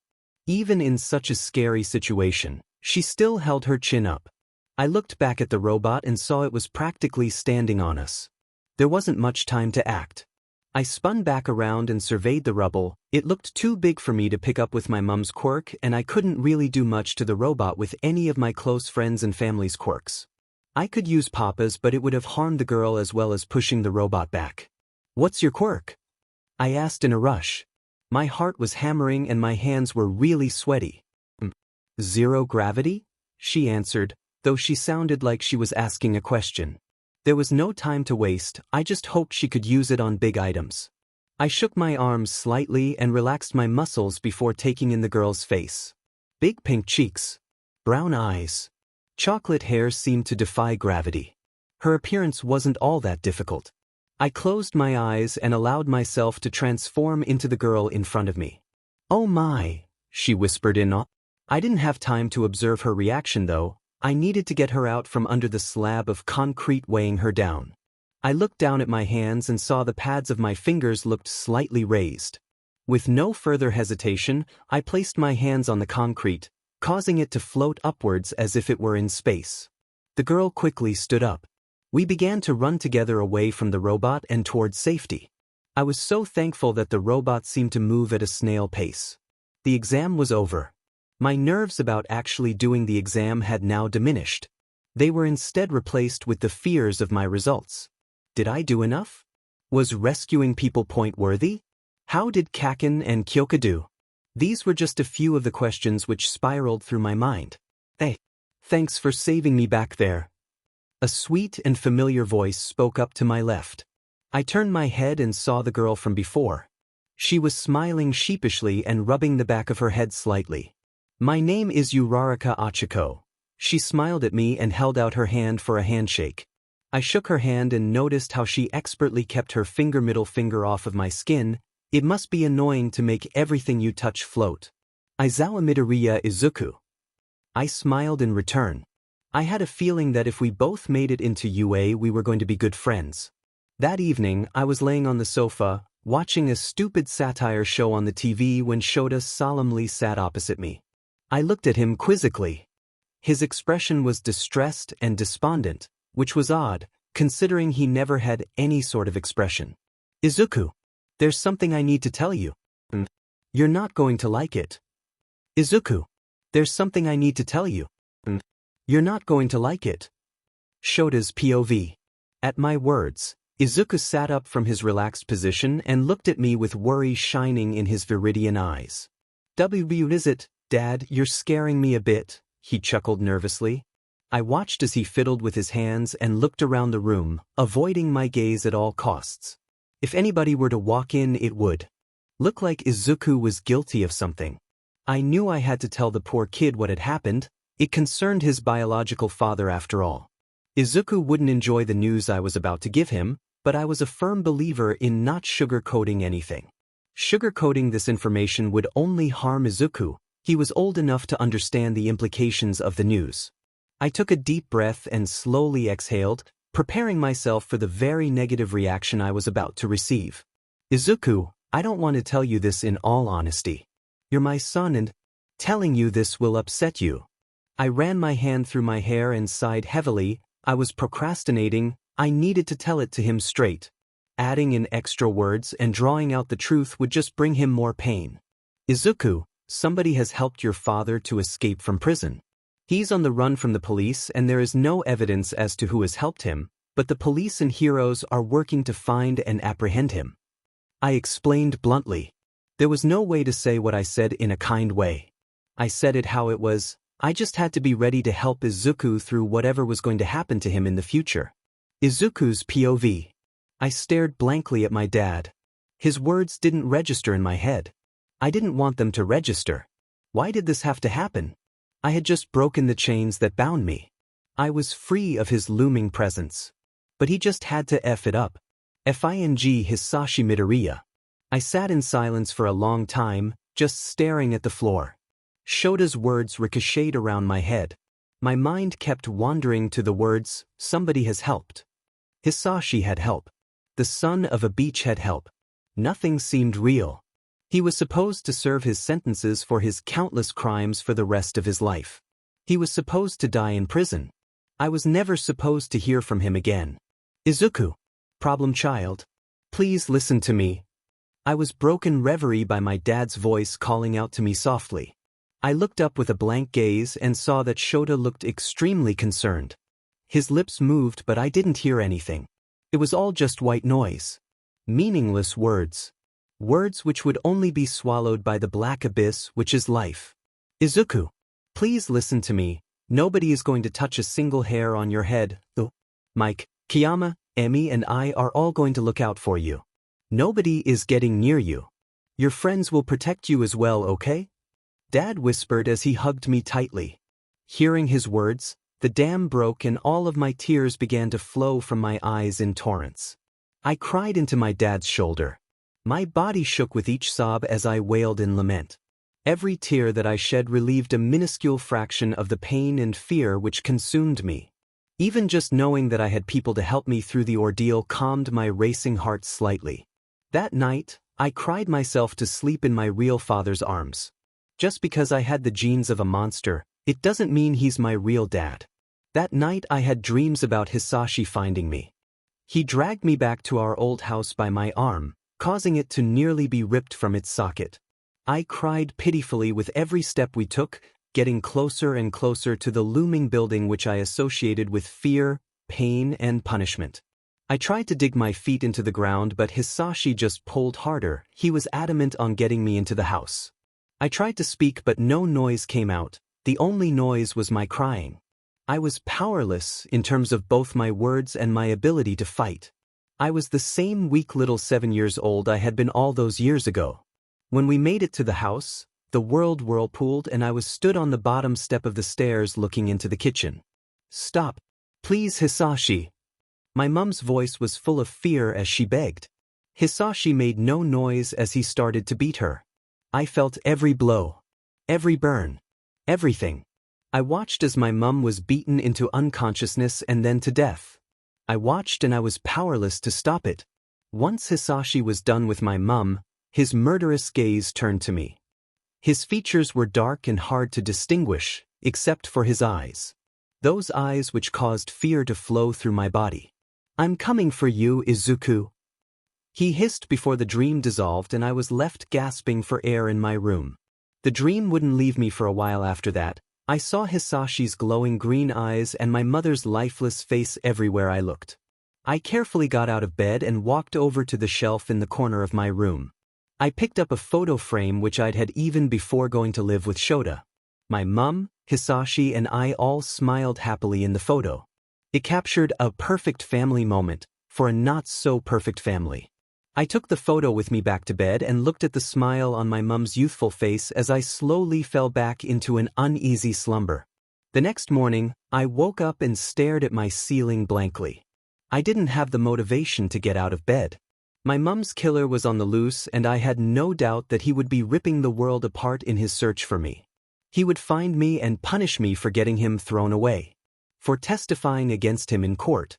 I knew that my family would keep me safe, but I feared for them as well. When Hisashi was angry, nothing on earth stopped him. "Aizu." A soft voice called from the door. I grunted in acknowledgement. The door swung open to reveal a softly smiling Emmy, a tray with orange juice and English breakfast, eggs, bacon, hash browns, beans and toast. But no black pudding. "Hi, Auntie Joke," I whispered in a hoarse voice, all that crying the night before had done a number on my voice. "You know we'll protect you, don't you?" she asked gently as she sat down on the end of my bed and placed the tray in my lap. I nodded my head as I stared down at the food before me. Usually, everything before me would have made my mouth water and I would dig in straight away, but my appetite was shredded. "Look, Izuku, I understand that hearing this news is going to affect you. That's perfectly fine, but please talk to us if you need us. We all love you and it pains us to see you draw in on yourself," Emmy said softly. I looked up from the plate and saw the worry and sadness shimmering in her eyes. I didn't want to worry anyone. I knew that would worry about me regardless of whatever front I put on. You can't just forget hearing what I heard and be fine with a snap of your fingers. My family knew that. They were all heroes, they've dealt with trauma victims, they understood. I was lucky to have such supportive people surrounding me. Auntie Joke stood up and began to leave the room when I grabbed her arm. She turned back and gave me a confused look. "Thank you," I whispered. She smiled at me sweetly before leaving me to slowly eat my breakfast. I wanted to push through the ordeal and show Hisashi that I was strong. I had completed the UA entrance exam. I was going to be a hero, despite my past, despite the chains weighing me down. I'm my own person. A week or two passed. I constantly expected one of two things to happen. Either my letter from UA would come in the mail, or Hisashi would pop up out of nowhere. Two very different things could happen on the same day. My family and friends were constantly reassuring me that Hisashi wouldn't lay a single finger on me whilst they were around. Somehow, Kaken became even more over the top. He threatened to rip Hisashi limb from limb if he came anywhere near me, despite the fact that Hisashi wasn't around to hear the threats. Kyoka was more subdued. She didn't shout threats off of bridges, she didn't rant and rave about protecting me, but the look in her eyes when she placed her hand on my shoulder and told me I could rely on her would scare even the fiercest villains. I was so thankful that I had the people I did in my life. I don't doubt that if Shota hadn't taken me in, I would already have been killed by Hisashi's hand. "You have to know, you're literally a teacher at UA. Please tell me if I got in, the suspense is killing me. I groaned, dramatically sprawled over an armchair. I watched as my dad once again ignored my whining in favor of looking through paperwork that was stamped with UA's logo. I knew he wasn't going to tell me anything, but I still bugged him in hopes that he would let something slip. Stop annoying your dad, Izu. Kayama chuckled as she walked into the living room, a scruffy and disgruntled ginger cat in her arms. Dad had picked the cat up the previous evening. Many cats had passed through the Aizawa household before they found a home with other families. Dad didn't keep the cats because he said we don't have enough time for them. Whilst it saddened me, I knew he was right. Cats are very independent animals and don't require as much attention as some animals, but it didn't seem fair to leave the cat alone all the time. With Dad being a teacher and underground hero and me always training and hopefully soon heading off to UA, we just thought it wouldn't be fair to any pet we owned. Where is this adorable fluff ball going? Kayama cooed as she snuggled into the cat in her arms. The cat purred contently and nudged her face with his head. Don't know, Dad grumbled as he stared intently at the document before him. Kayama rolled her eyes and sat on the sofa, rocking the cat gently as if he were a baby. You know, Izuku, I'm sure you got in. I was watching your performance in the exam and I must say that you did amazing. Kayama smiled sweetly, ignoring the glare which was being leveled at her by Shota. Thanks, Namuri, I replied, a small bit of my doubt ebbing away. I knew I had done quite well, but some of the people's quirks I had seen has been magnificent and perfect for hero work. One person looked like they could harden their body. I saw a masked boy who had multiple arms which seemed to grow appendages on the end. The girl I saved would be fantastic for rescue work. All of their fantastic quirks made me doubt myself. Izuku, a loud voice screamed from downstairs, causing me to sit bolt upright in my bed. Any drowsiness I had felt was immediately erased. I fell off of my bed in my rush to get downstairs, forgetting that I don't wear trousers to bed. I thundered down the stairs and came to a halt when I saw Hisashi excitedly waving a letter in the air. I see you. It's your letter. Open it. Open it. Papa jumped around like an excitable puppy. His eyes gleamed with joy and his lips were drawn into a wide grin. I took the white envelope from his outstretched hand and took a deep breath before I carefully peeled the wax stamp open. I reached into the envelope and carefully extracted a letter. As I pulled the letter out, a small disc fell out along with it. Before I could react, the disc hit the floor and a hologram began to play. I am here. As a hologram. The hologram version of All Might boomed in his deep voice as he posed his signature pose. I saw Dad enter the room out of the corner of my eye. He rolled his eyes at the hologram before leaning against the door frame and sipping on what I can only assume was his third coffee of the day based on how awake he looked. Izuku Aizawa Midoriya. Welcome to UA High School. All Might laughed, holding his hand out to the camera as if he was going to take my hand and give it a hearty shake. It took a moment for his words to register in my mind, and when they did, it caused a happy sob to bubble out of my throat. Yes, you did very well for yourself, young man. You ranked second in the entrance exam with 69 points in total. Those points are divided into 30 rescue points and 39 villain points. You were only 1 point below the top scorer. Well done.